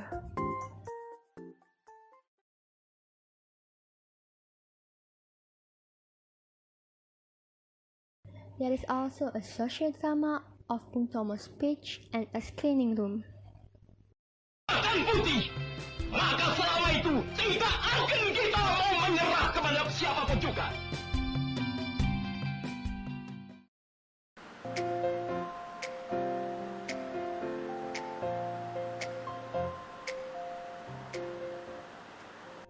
While on the second floor, it is used as a weapons exhibition room. The production of the commentary focus and an exhibition of Bung Tomo's heritage collections. There is also a collection of Netherlands army equipment during the war, such as flashlights, goggles, and army hats.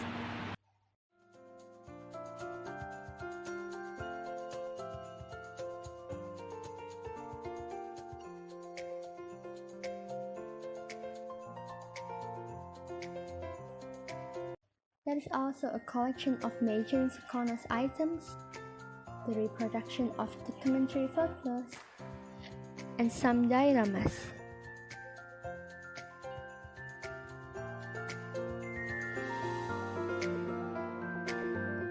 Through the 10 November Museum, we can get to know more about the history of Surabaya City.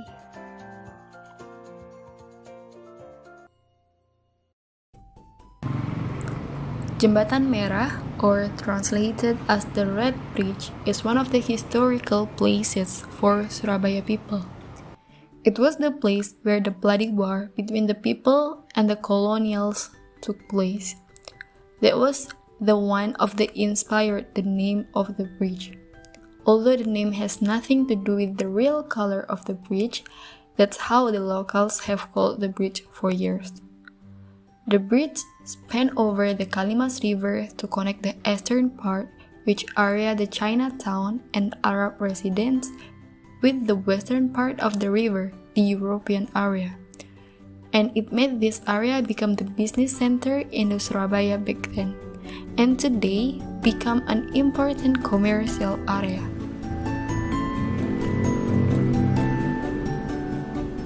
It was originally constructed from wood, then replaced with iron, coming from an agreement between Pakubuwono II and VOC, or Dutch East India Company.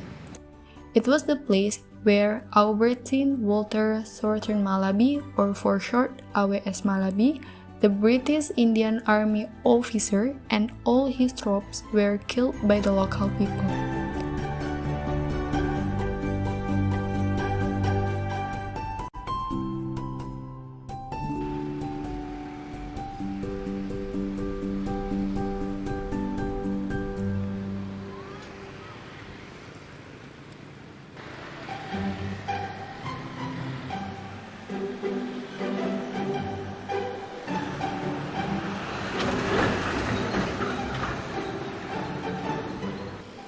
Besides preserving the history, Red Bridge can be used as the tourism spot because of many old and vintage buildings that are still well preserved and used as bank and office. There are also many locations around this bridge that can be visited as well, such as Jembatan Merah Plaza, Taman Sejarah, Hongtie Yan Chinese Temple, Pabean Traditional Market, Ampel area, and House of Sampurna Museum. Surabaya statue. This is the icon and a landmark of Surabaya. Nyaman Asura and Baya statue. Sura means shark and Baya means crocodile. Located forward of Surabaya Zoo, we call it as Kebun Binatang Surabaya or KBS. People believe that the icon cannot be separated from folklore. The story begins with the against of territory between shark and crocodile, which made the shark exhausted and made fertile to divide the territory. The sea for the shark, or Sura, and the land for the crocodile, or Baya. In a real meaning, on the Sura and Baya statue was the symbol of the courage of Surabaya youth who are not afraid to face danger. The definition of symbolism of Sura and Baya statue, which located forward of Surabaya Zoo, beside of the folklore, the letter of Surabaya had a philosophy of fighting. Comes from Sura letter means safe, and Baya letter means Jeopardy. Well, Surabaya means safe of Jeopardy. The Jeopardy it mean was taken from the raid of Tartar trooper who could defeat by Raden Wijaya, and the day of the glories of Raden Wijaya we known as the anniversary of Surabaya, every May 31st. The function of the Sura and Baya statue is not only as the icon and landmark of Surabaya. Too many kinds of film took this place as the shooting film location was only to show that they were ever been in Surabaya. It also functioned as a domestic tourist and international tourist of the best capturing the moment in Surabaya. Location of Sura and Baya statue not only forward of Surabaya Zoo, it has also located into another location, the first around Kalimas River in a skating park and board of Ketabang Kali Street, and the second one on rounder of Tanjung Priok Street.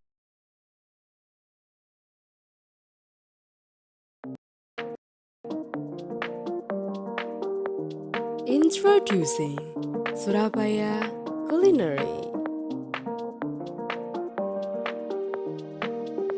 The first is one of the legendary culinary delights in Surabaya, namely Sate Klopo Ondomohen Bu Ase, which is located on Wali Kota Mustajab Street, number 36, Genteng, Surabaya.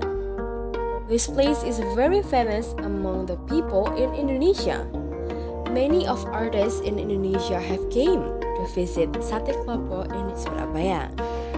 Sate Klopo in English is coconut satay.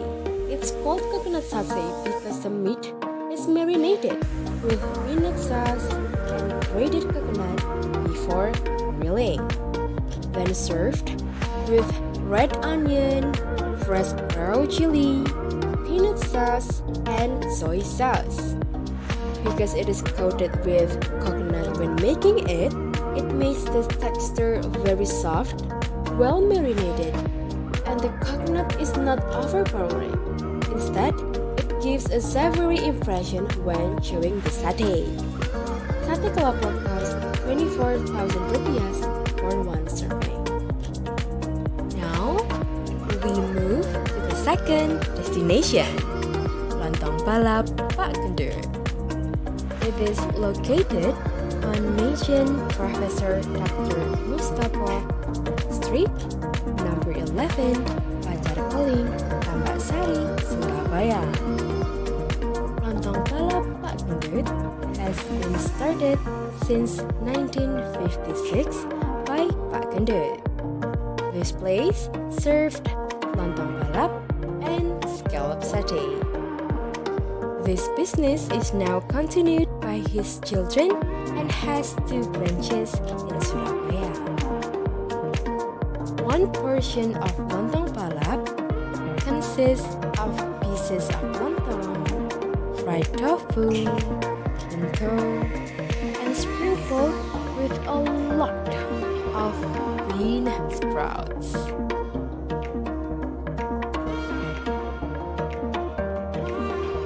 Then, before serving, it is sprinkled with fried onions and soy sauce.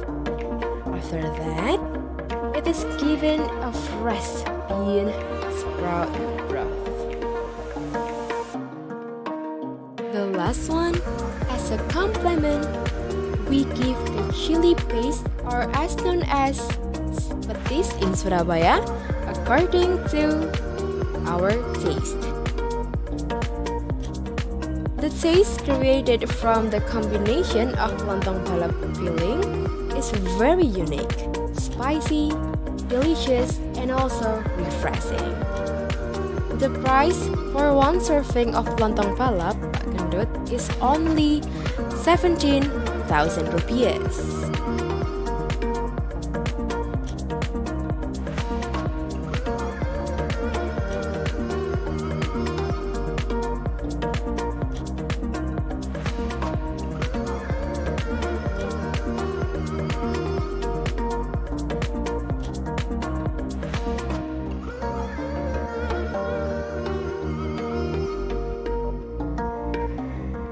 The next special food is rawon setan. It is located on Embong Malang Street, number 78, Genteng, Surabaya. Its name is rawon setan because the place is open until the early in the morning. This place is very famous in Surabaya and also in Indonesia. So, many photos of artists who tried rawon setan in this place are displayed on the walls. Rawon setan is served with a portion of rice, raw bean sprouts, and sambal on the side.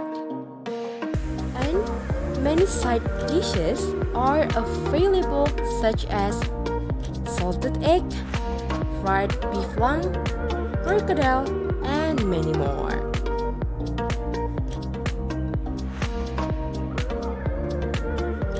The special thing about rawon setan is the color of the broth, which is black.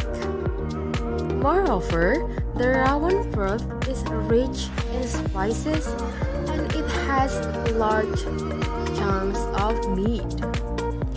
The taste of rawon setan in here is delicious, the meat is tender, and the most special is the fresh and richly flavored broth. The price of one rawon setan and one rice is 34,000 rupiahs.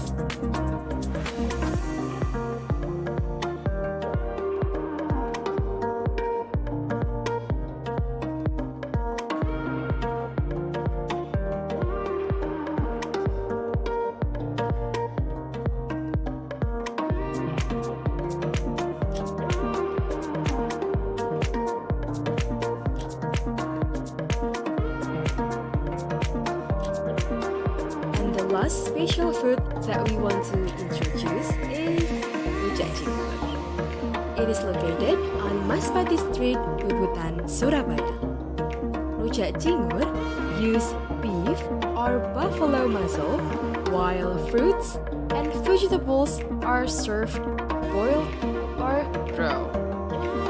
The dish is assembled and covered with generous amounts of spicy Indonesian dressing made with shrimp paste, peanuts, sugar, and chili. Rujak cingur can often be found on the roadside. Rujak cingur has a variety of flavors. There are spicy, sweet, salty, sour, and fresh, all in one.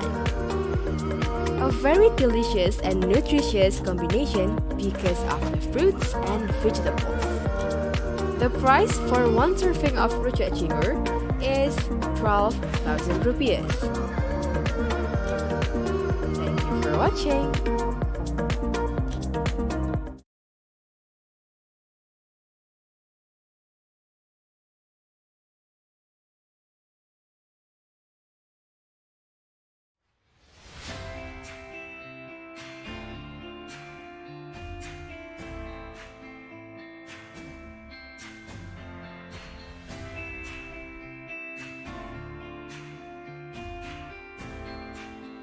Bungkul Park was built right in the center of Surabaya city on an area of approximately 900 square meters.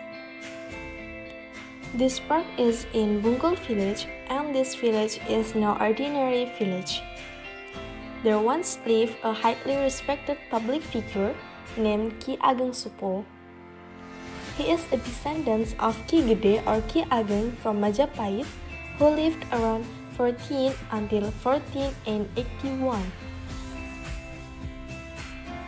Ki Ageng Supo has a very big role in spreading Islam in East Java, especially Surabaya and its surroundings. Ki Ageng Supo later received the title Mbah Bungkul or Sunan Bungkul as an award for the good things he did. Because it is highly respected, even after he died, his grave is still often visited by local people or tourists from outside the city who want to make pilgrimage. The location of his tomb is behind Bungkul Park and has become one of the religious tourism destinations. Bungkul Park is located on Jalan Raya Darmo, Darmo Village, Wonokromo District, Surabaya City. The location is very strategic and can be accessed from anywhere. The atmosphere in this park is also beautiful and cool, so it is often visited by public and tourists. When you come to this place, there are several public facilities that you can enjoy. There are amphitheater used for music and art festival, jogging track, ready-to-drink water faucets, skate and BMX track, playground area, free Wi-Fi access, street vendor center, and advanced security. The popularity of Bungkul Park has been recognized internationally through the acquisition of the United Nations Award in the form of ASEAN 2013 Townscape Sector Award. The awarding was awarded by 4 world organizations, namely United Nations Habitat Regional Office for the Asia and the Pacific, Asia Habitat Society, Asia Townscape Design Society, and Fukuoka Asia Urban Research Centers. So, what are you waiting for? Let's come and visit Taman Bungkul.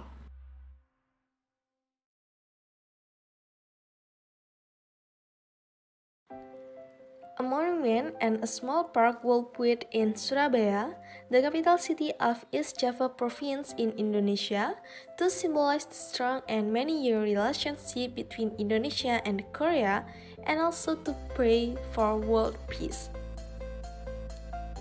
The park was built in 2010 on land that was provided by the Surabaya city government. The project itself was funded with public funds appropriated by the governments of Korea and the Korean Association of Surabaya. The park is known locally as the Taman Korea, which literally means the Korean Park. It's located in the center of Surabaya, and on Sunday, the park is packed with pedestrians relaxing during the city cars free day, as the park is equipped with rest area, a jogging track, and a beautiful garden. The design of the park and the constructions process were all done by the governments of Korea. In the center of the park, there is a monument with a Korean inscription in the middle. The inscription is literally translated as Peaceful Tower. Another inscription in Korean, English, and Bahasa Indonesia is placed on the left and the right side of the monument, together with picture of the Taeguki national flag and Merah Putih, the national flag of Indonesia.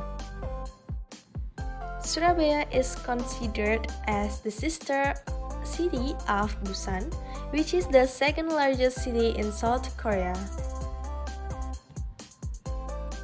Taman Korea Surabaya is located in Jalan Dr. Sutomo, Surabaya, East Java Province, Indonesia.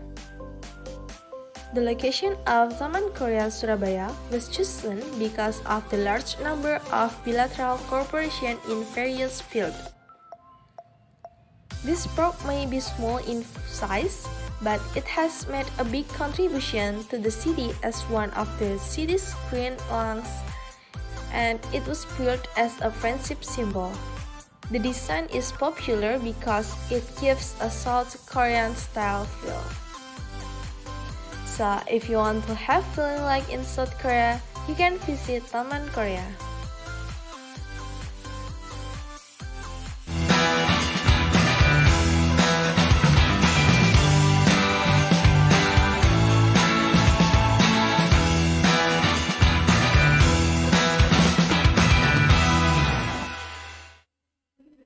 All right, welcome back everyone. Okay, so I think everyone already had a good break. But before we start, I would like to remind you all, please turn on your camera. Okay? All right, thank you everyone. So for the next sessions, we'll have a sessions with University of the West of England, Bristol. And in these sessions, we'll have two speakers. The first one is Mr. Patrick McCruden and also Miss Thrifty from the University Representative in Indonesia. Before we start, I would like to check whether Mr. Patrick and Miss Thrifty have already joined us. All right, Mr. Patrick, are you there? Hi, this is Dr. Patrick. Oh, Patrick. Yes, I'm here. All right, that's good. All right. Hi, everyone. All right, hi. Thank you for joining us. Okay, so Dr. Patrick, you'll have 45 minutes for your presentations and will be followed by Miss Thrifty. All right? Yes. Okay. Dr. Patrick, time is yours. That's great. Thank you very much. I hope you're able to see my welcome screen as I just move things around here. And I'm delighted to be here today, and I'm very grateful for the invitation. So a warm welcome to everyone who's going to be here today. And I hope we're going to have a discussion about some of the points that I'm going to discuss and talk about and explain, and hopefully you'll find it invigorating. We're going to discuss today about business and management and what this particular degree holds and what it can do for you when deciding to engage in the global world of business as a career. A little bit about UE, but my colleague, Ms. Thrifty, will tell you much more later on. When looking at universities, you should be able to identify very quickly the achievements of the university. As you can see from the screen, UE is pretty high up on achieving quite a lot of the dynamics, especially with the TEF Gold Teaching Excellence Framework. We often short it down to TF for short. A little bit about me, my background. I've had 30 years working in multiple corporations around the world, predominantly in supply chain, logistics. My main field, my PhD, is on rice value chain in and around ASEAN and the growth of it, especially heading towards 2050. It's quite interesting to be talking today about business and management programs, as I'll explain today how it's directly associated with my learning pathway. So, business management as a degree program. I'm also going to introduce today one specific slide to elaborate on entrepreneurship and the dynamics of how this links to business and management. So really over the years, we had business and management and international business and management, and now we have this growth specifically in certain modules within the program that focuses on entrepreneurialism. I'm going to spend a little bit more time on that later on. And I hope the questions today are going to be around business and management or entrepreneurialism a little bit later, so we can have a good discussion about that as well. So let me give you a general view students often ask me to break down what is business management. Since a business and management degree offers multiple potential directions and different career pathways. Now, I have a business and management degree. Obviously, I took my degree many, many years ago. But I chose a business and management degree program because at that time, I wasn't sure which sector I wanted to work in. Did I want to work in sales? Did I want to work in marketing? Did I want to work in operations? At that time, I didn't know anything about supply chain.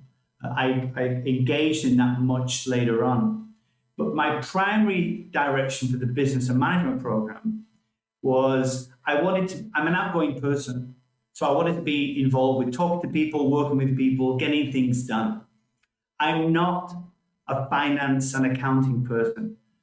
I don't like those modules at all. I don't know if there's any students here who would agree with me. I find finance and accounting quite boring. However, I understand it. It is part of business and management. You must have a very good grasp of finance and accounting. But if it's not your thing where you want to have a career out of it, then that's fine. Understanding business and understanding management allows you to engage in so many different career paths. The skills you gain from a business management degree enable you to have a very positive and effective impact on your employer's organization. In short, business management is the coordination and organization of business activities. And within a business framework, there are multiple activities that we can talk about. Quite often, the activities are broken down into divisions or departments, and they each have various managers, but they all work together. They all coordinate together, and they're all organized together to make sure that the business runs, right? There must be an ultimate output where the business makes a profit so everyone can get paid. And this is where your career growth goals can also be achieved. A business manager is a professional who is responsible for leading and supervising employees to ensure productivity, efficiency of all operations, and providing direction on how best to handle different tasks while maintaining employee support and customer satisfaction. So managers, these people are highly trained in what they do. They have a broad set of skills, especially when we're talking about business and management. A broad set of skills means they have specific skills to what they're doing and additional skills to what they need to do to get things done. These might be additional communication skills. As I said, they don't have to be experts in all departments, but they have to be able to motivate their employees. They have to be able to make sure that the employees know what they're doing to get the job done correctly, on time, efficient. It's about bringing teams of individuals together. They have to have daily meetings, weekly meetings, managerial staff meetings, etc., etc. Right? So it's about efficiencies within the operations, providing a direction where the organization is heading to, why they're going there, that particular direction, potentially looking for a competitive advantage or a unique selling proposition. So managers, especially when we talk about business and management, managers are highly trained and adaptable. So let's look further into the business and management program. Every organization needs leaders. The problem is not everybody can be a leader. This is a real issue. And not everybody can be a manager at work, right? And many people don't want the responsibilities of overseeing employees and processes. They just want to go to work, do their job, get paid, and go home, right? And that's okay if that's what you want to do, that's fine. Fortunately, others feel called to work in a management role and want to make a meaningful impact on their teams and their employees, right? Some managers go through company trainings to learn the skills they need. This is very, very positive at the minute. Some students leave school, they don't want to go to university, they leave school, they're 16, 17, and they take them kind of an apprenticeship, and they learn through training programs that are either developed or arranged by the company. So they'll bring trainers in, right? This has been happening for years and it's quite successful in many different countries, right? And this provides the skills that those employees need, right? And quite often, many of those young workers, they're also new to management and they learn by doing, right? And having to figure things out as they go along. Right? So that's also a great entry point. Some other entry-level managers start the job with a formal management education under their belt. So that's me now talking to you, right? These are young graduates with a degree, and this helps you to become more confident as you start a job as a junior executive, then maybe a junior supervisor. As you start to increase your entry level to middle management, etc., right? And as you're working, you're gaining work experience. And a business management degree prepares you for a career in business, which can apply to multiple sectors or industries. Now, my advice to all of you would be to try to decide on the sector or industry that you want to work in and aim to get relevant work experience. You can gain experience at universities through extracurricular activities, such as joining clubs that you will develop your team building skills, business and finance skills. You could also try to get a part-time job in the area related to your chosen career. And University of West of England, Bristol, they have thousands of jobs which are, the students are always taking part-time. And the reason for that is the Bristol area has a lot of employers located in that area. So that can be quite beneficial to you as a student as well. And really, it's critical that you think about, what am I going to do when I graduate? Which sector do I want to work in? Do I want to do marketing? Do I want to do sales? Do I want to do HR? Do I want to do finance and accounting? Do I want to do supply chain? Do I want to do entrepreneurialism? Right? Try to have a think of what you want to do when you graduate, and it gives you some kind of a preparation scope, right? And it also helps you as you're working through university. Maybe you're going to get a job, you're going to get introduced to commercial skills, right? And you're going to learn new knowledge. You're going to gain some access to specific business functions if you're working for a company part-time, how the organization works and how it operates in the real world. And this can be very, very helpful for you as a student before graduation. When we look at typical employers, industries as diverse as chemical industries, utility companies, fashion, health, medical, grocery, construction, and many, many more, I just don't have time to mention them all today, require functional managers. Functional managers is you who've learned and graduated, you've learned various modules, you understand theories, you're able to listen and understand and decide how you're going to do certain tasks, right? This is how you develop yourself as being a junior manager. What we call them functional managers, where you'll make decisions on your own. And in many organizations, don't be worried about making a decision because you've always got a manager to talk to, right? And this has a clear understanding of how you understand the systems, the efficiency, the operational issues, policies, procedures, and designs of the company, the ethos of the organization. And these opportunities exist in management and analysis roles. with employees in the private, public, and voluntary sector, which would be not forgetting NGOs, non-government organizations.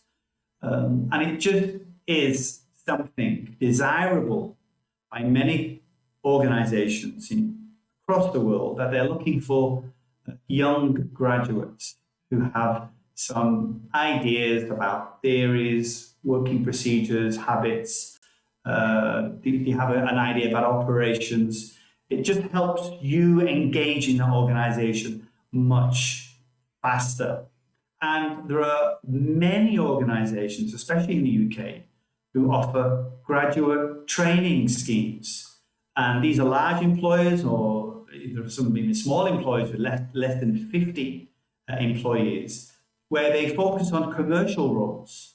So many give experience in several departments over a 12-month period. Others encourage specializations right from the beginning. So you might say, yeah, I want to do business and management, but I want to specialize in this area. And you'll be introduced to an organization or two or three to choose from that would give you that graduate training scheme specialization. So you might want to be the person who says, yeah, I want to do business and management, but I want to focus on accounting, or I want to focus on operations, or I want to focus on manufacturing, right? So these graduate training schemes, there are many of them, and I would sincerely suggest to you that you should consider those as well. I know many students who used to come before I went back into academia. I was a senior director for a very large plastics organization. I was located in the UK, and we would have every year 15 to 20 graduate students from around the UK who would come and work with us on our 12-month graduate scheme. So we were very, very big in plastics manufacturing. But also companies that offer management roles in production as well, where it's not just the point of doing one area of, say, manufacturing of plastics, but the production or assembly lines. And in the UK, a growing area now is entrepreneurialism, drop shipments, and people working for themselves from home, engaging in supply chain and logistics activities. There are companies such as Amazon who are also offering now graduate training schemes. When we actually look at the chart in front of us, the diagrams here, you'll see right in the center, management as a major. Well, this is business and management. And as you can see, it splits out, talking to, common jobs, general managing, analysis, healthcare sector, right? So you don't have to think, oh, if I get a business and management degree, am I only doing sales? Well, you can do sales if you want to be involved in sales. You can make a lot of money in an organization that's proactively engaged in sales. But you might want to be something more secure, 9 to 5, in the healthcare sector, working in a hospital, running the hospital. It's a business, right? And there are other jobs at the bottom there which are very, very popular. People working self-employed, entrepreneurialism, but they still have to have an understanding of management and business. So if you want to be, for example, an events planner, you have to run your company time, money, effort, and energy, plan your diary. How much is it going to cost to run your business, to be an events planner, etc., etc. So entrepreneurs, they still have to have a very good, solid knowledge of what it means to run their own business while they are developing their entrepreneurial skill set. So operations management, and what we often find, it doesn't matter which university you look at across the UK, you'll find if you choose a business topic as your program, you'll find you'll have at least one module, maybe two modules that talk about operations management, right? As I explained, business managers are professionals who are responsible for leading and supervising employees. So it's operations. How do you motivate people? How do they come to work and know what they've got to do? How do you test what they're doing correctly? How do you improve output, right? So you improve output, but you reduce costs. That requires a very solid structure and understanding of operations management. And this is to ensure productivity, efficiencies of operations, and provide, again, direction for the organization and how best to handle different tasks while maintaining customer satisfaction. I've been an operations manager many years ago. In fact, as an operations manager working for Zanussi in Hong Kong, we had a production facility in China, and it was about having expatriates working in China to ensure that the stainless steel manufacturing met international standards. So it was about working with the local people, training the local managers to understand the international levels, what was the requirement, how to use the machines, how to engage in Chinese culture, which is very different than my culture being British, and we had Americans working there, and they had a different culture. So being able to bring all that together to ensure that the output was at the right price at the right time, not too late or too expensive, because we had to ensure customer satisfaction, and that requires an awful lot of in-depth and study. Business managers help implement strategies that will help generate revenues and profitability. Business managers oversees operations and help employees reach their productivity level. Now, when you are working after graduation, and if you decide to take a business management degree, while you're working in the organization, very quickly you'll find that you'll be promoted into an area of responsibility, a department of responsibility. Because the only way to get you to be promoted further up the chain of command is by giving you responsibility. Right?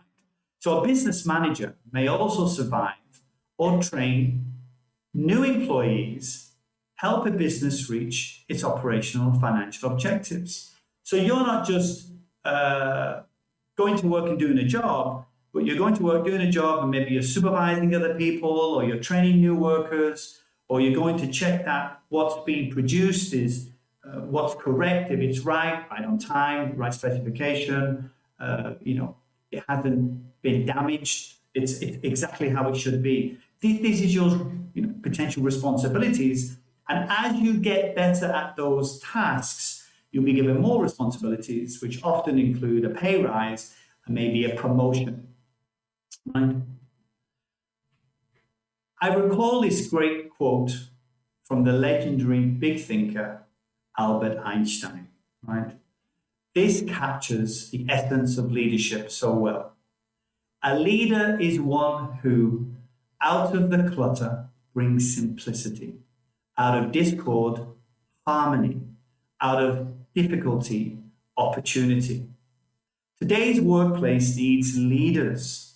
And when we talk about leaders, I'm talking about people who not only can give instructions, but they can listen to their junior rank and file members.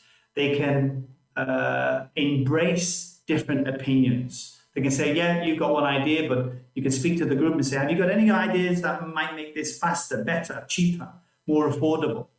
It's about engaging with your team and saying, it's not just me as a boss, but I want to be a leader. And for me to lead you, we have to work together, right?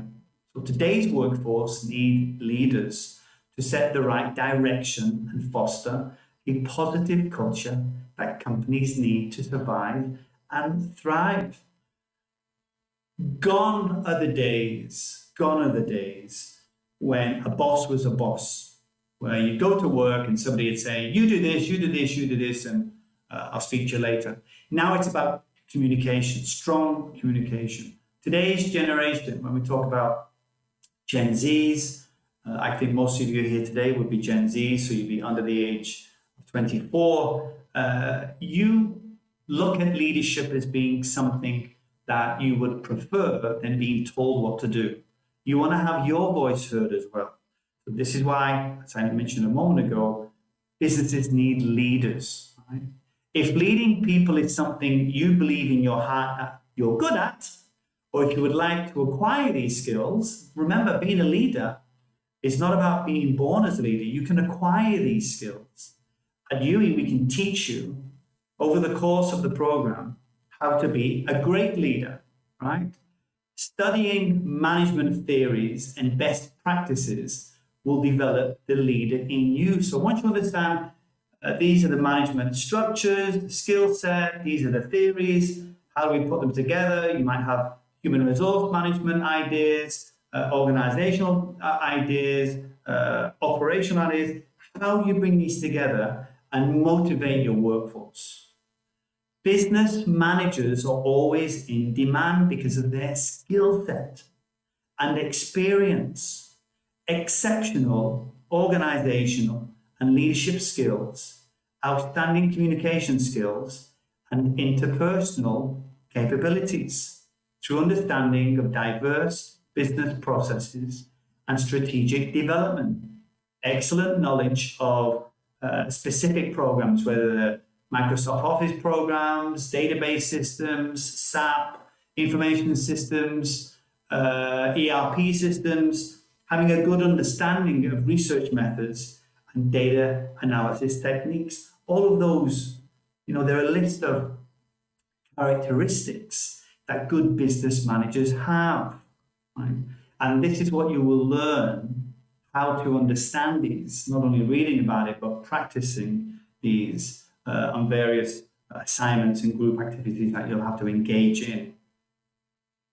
So being industry ready, this is vital for all universities to ensure that their programs are at the highest standard, the highest level. So UE, as many other British universities, we will engage in discussions with employers, multinational corporations, large companies, and say, look, what is it that you're looking for over the next 5 or 10 years that you expect graduate students to be very, very good at? So in the last 2 to 3 years, supply chain has been a big one. We want students to understand supply chain and more operations, and how do we make our supply chain quicker, faster, and more responsive to the customers. And there's also more dynamics. Entrepreneurialism, that's now been a big one over the past couple of years. We want our students to be self-reliant, more responsive of what they think they can do, bringing their ideas to the organization as well. So more of a sharing leadership, collective development approach, right? So UE Business Management course is dual accredited by the Chartered Management Institute, often called the CMI. The only chartered professional body in the UK dedicated to promoting the highest standard in management and leader excellence. So CMI and UE, hand in hand, we're already working together on a regular basis. So what you'll be learning at UE is already been pre-approved, if not ordained, by the CMI to say, look, please start adjusting your modules and start teaching students how to do these different tasks. So when they graduate, they're going to find a job, a career path, much easier. Some background on CMI. It was established in 1947, just after the Second World War, and it was founded primarily to rebuild British industry. And that goal remains the same today as it was then, to raise the quality and standard of management in the workplace. And they continue. There are numerous seminars. University heads have to, attend at the Chartered Management Institute, work with understanding what the organizations and the companies and the firms are looking for, and trying to make sure that universities are ahead of the curve to ensure that when you graduate, there are numerous jobs available for you to apply to. So UE works with industry partners all around Bristol to make sure the program is highly practical, career-focused, and industry-informed to prepare you for a successful management career. So what will you learn? This is a great breakdown of what you're going to be learning at UE if you decide to enroll onto the Business of Management. As a Business of Management student, you'll develop a good knowledge of international management theory, right? And international management involves understanding international economics, leading change in international operations, the world is not as big as you think. The world is very, very small from a business perspective. So we'll also be teaching you how to not only understand, but realize the creating global business strategies. How do you do this? And we'll show you how to apply strategy using business scenarios. So you'll understand why one organization does one thing in one country, but the same organization may do something very different in another country. So we will test you and train you and get you to embrace business scenarios, right? And you can say why they do this and why they do something very, very differently. It's extremely interesting once you get started. With modules such as business ethics and sustainability, business sustainability, also known as sustainability, involves meeting environmental and social and financial demands and concerns. It's very, very important today. Everyone working in the business field understands the environmental and social demands in order to ensure profitability, and a positive environment impact. This is what all businesses are trying to achieve, but they don't achieve it. And they don't achieve it because they don't have people working for them who can explain what to do. Quite often, companies will hire outside companies to come and explain, but that can be very, very expensive. So what companies are doing now is they're looking at graduates and saying, can the graduate with the business management, can that person, he or she, come and give us some idea on positive environmental impacts? What can he or she bring to the organization, right? So a practice in which resources are wasted is obviously not sustainable practices. And if you're able to go in and say, hey, I got an idea here, you're using too much paper, printing stuff out, why don't you use PDF software or this or that, and you'll save money? Well, for you, that might be just a regular thing, but for that organization, it could be a very new and novel way of them doing some business process, which they haven't thought of before, right? Entrepreneurship and innovation are integral parts of our teaching. These are essential in your dream to set up your own business, but future employers also value an entrepreneurial mindset. So as I've just said, when you graduate, you walk into an organization, and after a few weeks, you've had a good look around and you say, there's a few things here that we can change. It's not going to cost much money. That's you bringing in your ideas to the organization. Organizations today are open to listen. They're open to listen. And again, at UE, you will also have access to a wide range of opportunities to help you develop your real world skills, such as live projects. Here, you're working in a team base. Different parts of the team will be doing different jobs, but you'll be working together for an output. That's a great learning experience. I've been teaching for many years, and whenever the students are engaged in live projects, I always meet them afterwards and I say, so how did you get on? And yeah, they talk about the headaches they had and the arguments they had, but they've ultimately learned a lot from the live project, working as a team, gained a great score quite often. But they've learned a lot of life learning processes because they're working with their own cohort mates. And that's a great stepping stone when you start working for an organization. You're focused on developing yourself to be a rounded business professional. And this is, setting up your own LinkedIn profile, preparations for your CV, talking about hobbies, how to work better with individuals, building up your personal skill set. You might be wanting to improve your English language if you want to stay and work in the UK, or you might want to pick up another language and say, no, I want to work in France or Spain, right? Again, once you've developed and you've graduated, the world is open to you for where you want to work. Like I said, the world is a very, very small place. So understand and develop of a digital skill set is key. There are different applications online for many students who have taken up the idea to do coding, learning Python. All this stuff is really what you want to do. But when we talk about digital skill sets, obviously when you're going to work in an organization, they'll have an intranet email system. It might be Outlook, it might be something else. You may have to work on different types of production software, ERPs. You might be working on an internal bespoke system to run the organization, or one that is purchased, like Sage 200 series.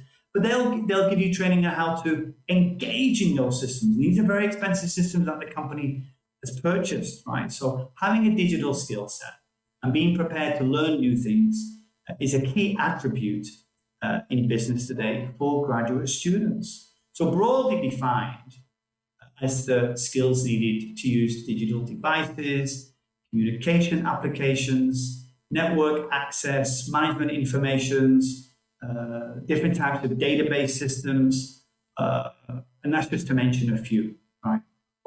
Often these are all supported by specialists, and usually there's a programming department, but you need to know how to engage and use these different types of software. And you will not only graduate with an advanced knowledge of management theory, but with the experience, professional skills, and industry insight to start an exciting career across multiple sectors. So I'm going to talk about now the entrepreneurship part, the dynamic parts of it. As a noun, the difference between entrepreneurship and entrepreneurialism is that entrepreneurship is the art or science of innovation and risk-taking for profit in business, where entrepreneurialism is the spirit or state of an entrepreneur's manner. So what does it mean to be an entrepreneur? An entrepreneur is an individual who takes the risk to start their own business based on an idea they have or a product they have created, while assuming most of the risks and reaping most of the rewards of the business. When we hear the word entrepreneur, who do we think of? Right? We may think of someone in media like Oprah Winfrey, entrepreneur, Steve Jobs, technology, Elon Musk, engineering and technology, Erin Huffington, right? It really depends on your personal interests. But what are the characteristics that all of these people share? Why does entrepreneurship come more easily to some and not to others? Is there a way to cultivate an entrepreneurial spirit? Well, when we look at trying to identify and cultivate entrepreneurial spirit, Howard Stevenson of the Harvard Business School has defined entrepreneurship as the pursuit of opportunity beyond resources controlled. He considers it as something more like a managerial approach rather than a specific moment in time, such as a business creation or a specific person like the founder of the business. Entrepreneurs tend to be visionaries. We have a unique view of the world. They tend to quote the famous Apple tagline, think different. This is quite often. I've worked for entrepreneurs in the course of my 30 years of working, and they're always saying, think different, think out of the box. We've got to find a new novel way. We've got to change what's being done now. There must be a simpler way. Although entrepreneurs can be fully dedicated to their vision, this single-minded view can sometimes mean that they become blinkered. And blinkered means that they fail to listen or take advice or opinions from others. And, quite often there are mistakes made there. Some decisions can be terrible. But what is quite frankly unusual is that when you look at serial entrepreneurs, the good ideas usually outweigh the bad ideas. So they may have 3 or 4 bad ideas, but they'll have 7 or 8 good ideas. And these ideas will be very, very successful, right? So that's where they kind of stand out. They may have a couple of bad ideas, but they learn from those mistakes. And then they'll come up with a couple of great ideas and say, well, these are great now because I learned from the mistakes previously. So, ready to choose your career? As I said, business management degree is something that I chose many years ago. It allowed me to engage in numerous companies around the world. First, I engaged not in supply chain, that was much longer, in my career path. First, I engaged in management. Then I got engaged in operations in Zanussi in Hong Kong. Then I was transferred to China in management operations, in production. And it's there working in China that I saw this thing called supply chain activity. It was quite broken down, little pieces of it in the early 90s. And I was quite intrigued with how this worked. And slowly but surely, because of my business management background, I was able to transition into this new thing called supply chain management. And this allowed me excellent introductions into the world of business in Asia Pacific, right? And business and management offers students an integrated business education covering the main disciplines and operational areas of business. So UE aims to challenge students in their way of thinking, behaving, learning, and issues of ethics and ethical decision making. Sustainability and global citizenship are embedded throughout. The program aims to enable students to acquire critical understanding of organizations, their management, and the changing external environment in which they operate. We intend to equip you with the ability, attributes, and skills necessary for a career in business management, which can be communicated effectively in a variety of forms, including sustainability, global citizenship, work with academic theory and practice, develop a strong sense of self, and the lifelong learning skills to make an ongoing contribution to society at large. So the chart here is showing you the results of UE last year. We see business and management data sets of what UE students were actively engaged in last year. We see multiple career potentials. Here, you're able to look at digital marketing managers, events manager, investment consultant, commercial manager. I mean, these are great careers, but they all stem from business and management because each one of those careers requires their junior managers, which will be you when you graduate, to understand much more than just what a digital marketing manager does. They want you to understand the finance and accounting side, HR side, how to do sales, how to understand how to work with the clients, how to work with the employees as well. So there's a bigger dynamic involved with all of these. But I want to mention a few things that you don't see when you're looking at these career engagements. High personal effectiveness. These are many of the traits that you will learn while you're with us at UE. Critical self-awareness, self-reflection and self-management, time management and workload management. Resilience, we will teach you how to be resilient as you understand theories of this through business and management. Lifelong learning and a clear professional identity, how to continue your business development as you grow older. You may consider in the future to do a postgraduate degree as well. Adaptability and flexibility, working effectively alone and as a team member, teacher leadership, social responsibility, and various understandings of numerical and statistical skills, and understand the responsiveness to opportunities. And ultimately, when you graduate, you'll have a very clear sense of entrepreneurial capability and confidence. Thanks very much for spending time listening to me this evening, and I look forward to any of your questions. All right, thank you, Dr. Patrick, for such a very deep insight into the business and management program. And for all participants, now this is the Q&A sessions. So I'll give you a chance to give some questions. You might write down the questions on the chat box, or you can raise your hands. But Dr. Patrick, before we answer those questions, we'll give these sessions to Miss Thrifty. Miss Thrifty, are you there? Yeah, I'm Yeah. here. Any question about business and management? All right. If you have any question to Patrick, you can type on the chat. Sure. So wait a minute.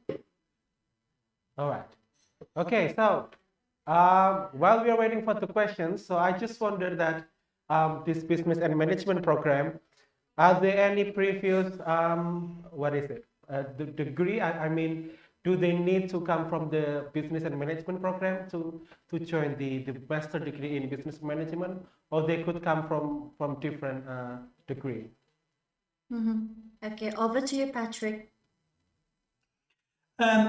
One of the benefits of business management degree is that you can enter with some general understanding of business, because ultimately, when you enter onto the degree program, we're going to teach you very specifically across between 15 and 18 modules over a 3-year period, business and management itself. And that's one of the reasons when I first decided to do business and management, I chose that because my background was very, very different then. And I thought, you know, if I apply for this, are there going to be any prerequisites? This many, many years ago. And I found it to be the most adaptable and easiest degree choice to choose and engage in. There were other students where we shared different modules who had chosen business and HR. Well, I wasn't interested in human resources. Although as business management, you do HR modules, but in the final year, that's when you specialize. You may do HR or finance and accounting or just pure finance, etc. So for me, I wanted the broader aspect. So for students who want to engage with us, I'm sure Tripti will tell us the entry requirements a little bit later, but it's really more of an open access degree for students who want to come and learn about business. Wonderful. Yes, that's a very good word to say that the business and management degree is adaptable and the easiest program that students might take. And how about the courses that they have to take? Is that different if the students have the business and management background compared to students who are coming from not business or management related program? Do they have to take what is it, the pre-course or something like that, or they will be treated the same? Yeah. Students will have to decide if they're coming on the 3-year program or the top-up program, depending on the institution where they're coming from. A mapping requirement will be needed to see if we can agree on what we call letter of recognition, where from the sending institution, a mapping request will come to me, and then I will decide through the learning outcomes of the sending institution if the student needs to come on start year 4, or maybe if they want to come to the top-up degree, which would be year 6 in the UK. Often we find once we've mapped the sending institution, it means that the student has maybe done the first 2 years at their home institution, and then they want to come and enter year 5 or year 4 because they've done adequate business and management. So it really depends on the sending institution. But once we're able to find out who the sending institution is, and that information is sent to Ms. Trifty, then we can engage directly with the institution on a mapping request, and that's done by me. I do all the mapping for FBL at Ewing. All right, wonderful, Patrick, thank you. So we already received a questions that sent it to us privately in the chat box. I'll read it to you. So the questions comes from our students from Unesa.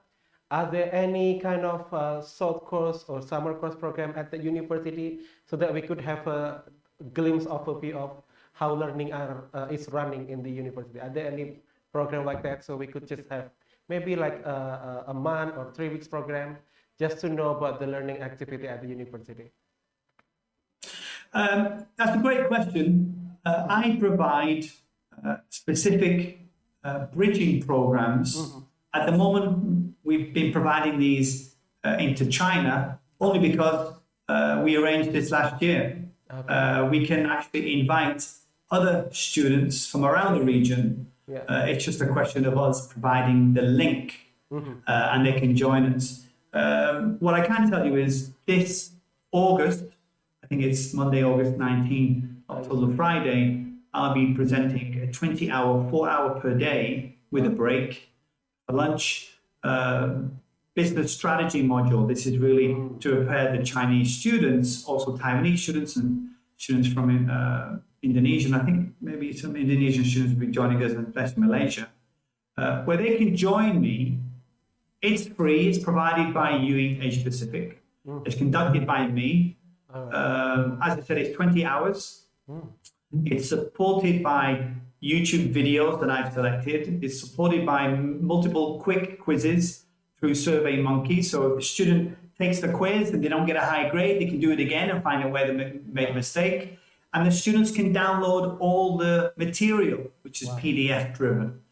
So they can take that away. One thing that we identified with many students from around Asia Pacific is that they tend to have difficulties with business strategy. They're very good at finance and accounting based modules, but with business strategy, they tend to have a little difficulty with that. And that could just be because of the learning institutions haven't been able to provide a strategic framework for them yet. And of course, it can be quite difficult for them at UE walking into a business strategy lecture and, oh my goodness, this is quite difficult. So we identified last year the 20 hours. It was very, very successful, more successful than I anticipated. And we will be providing those again this year.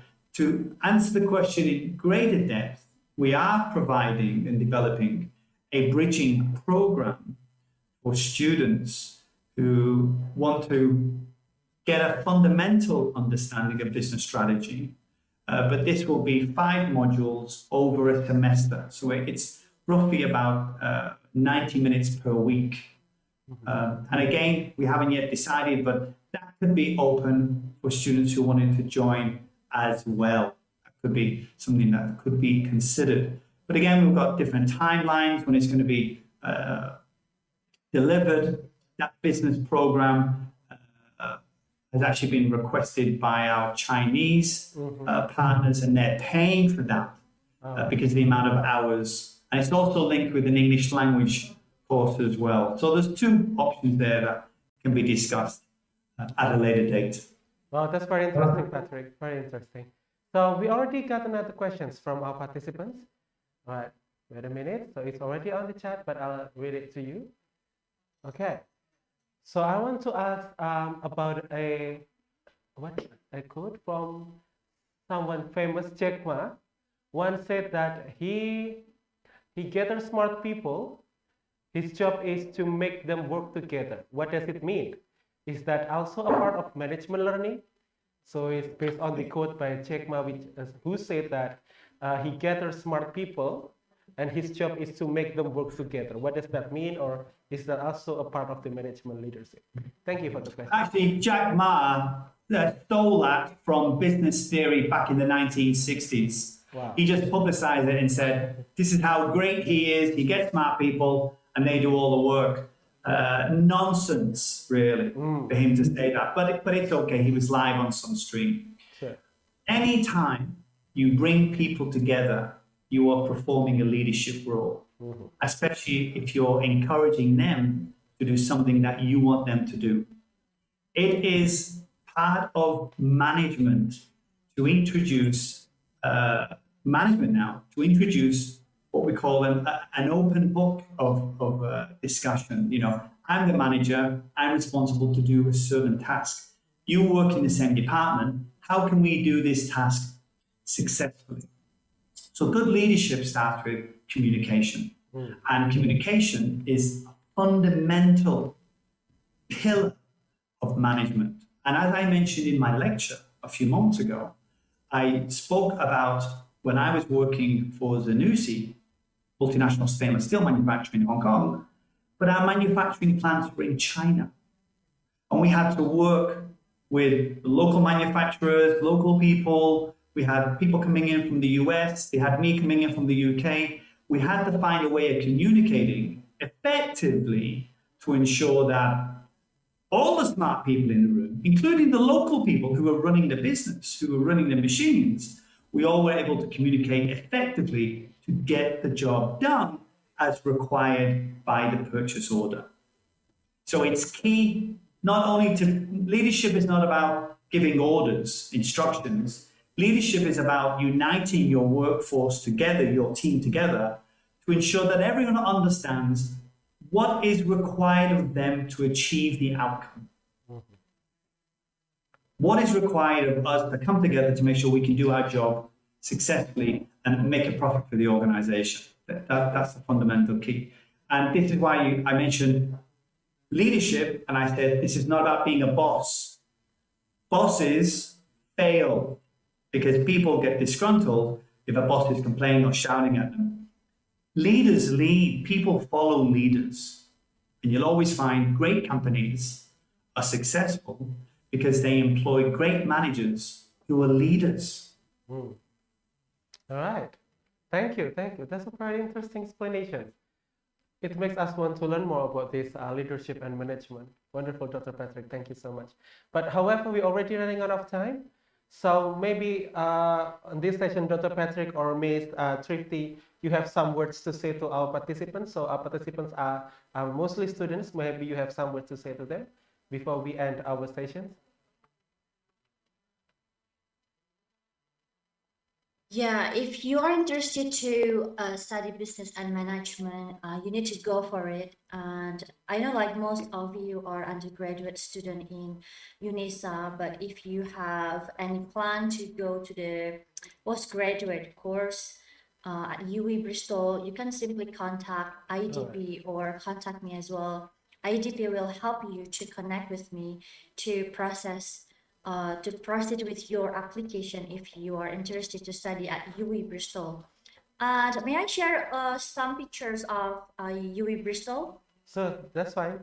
Yeah. All right. Thanks. I know we have limited time, so I just want to share some pictures of the university.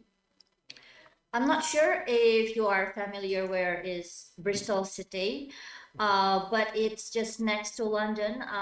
I'm sure you know where is London, and Bristol is just next to London. Oh. And here are the pictures of University of the West of England. So Patrick and I are from University of the West of England, or UWI Bristol. This is the franchise campus where business and management courses are located.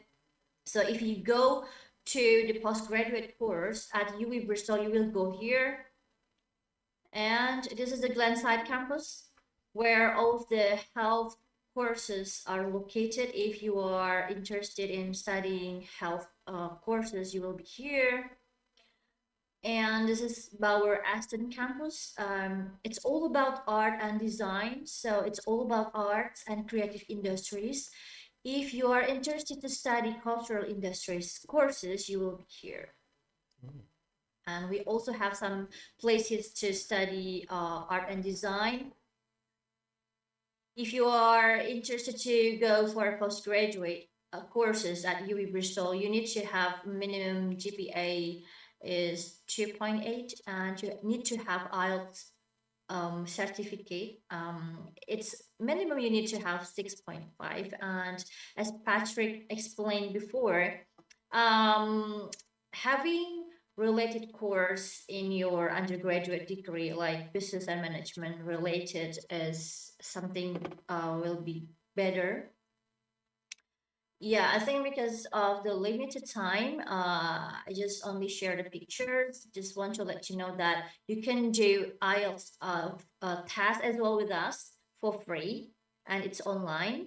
And we also provide some scholarships for you if you are interested to study at UWI Bristol.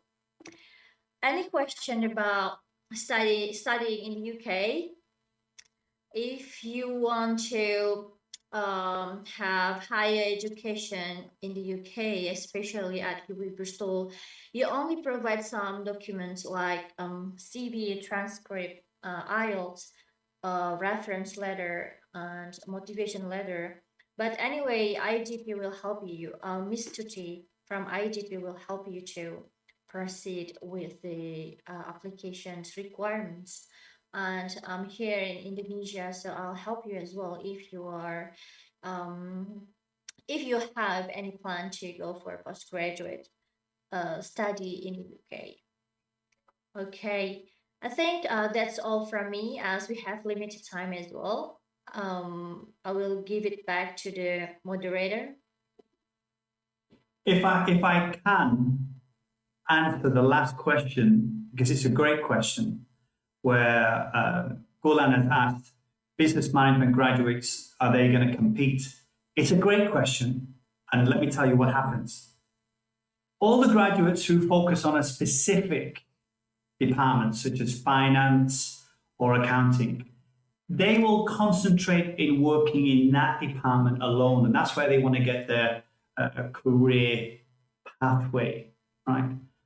Business and management graduates, they tend to become the managing director within 15 to 20 years. They're running the organization.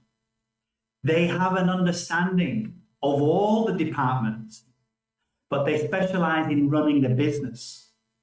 What we often find is business management graduates, their postgraduate is an MBA program because they want to run the organization. They don't want to just simply work within one of the departments. Now, I'm not saying that's a problem. That's perfect. Business management graduates tend to want to run the company, where business and management graduates who have a specific field of study that they want to focus on, they want to work in that department alone and work for companies in a similar department, whether it's finance or HR, et cetera, et cetera. So what we find is, and what I have found over my many, many years of teaching, and I teach many MBA students, those who generally come from a business management background fall straight into the MBA for their postgraduates, where students who have a business management background, but they have a specific major, whether it's HR, they will tend to do an MSc, so they can specialize more so in that field of study. I hope that's answered the question for Galu. Great question. That's a great question. I think your answer also helps him to understand. All right, Thanks, thank you. Patrick. Thank you so much once again, Dr. Patrick and Ms. Trifty. Thank you for your time. Thank you for sharing with us. And I also want to thank our, I also want to thank our partner, IDP Surabaya. Ibu Tuti, thank you so much for supporting us. Once again, for everyone here, if you want to have some advice in study abroad and overseas, you can contact Ibu Tuti and our Indonesian teams at the IDP Surabaya. And that's all for today's sessions. As a moderator, I want to say thank you so much for your attention to us. I'll give it back to our MC.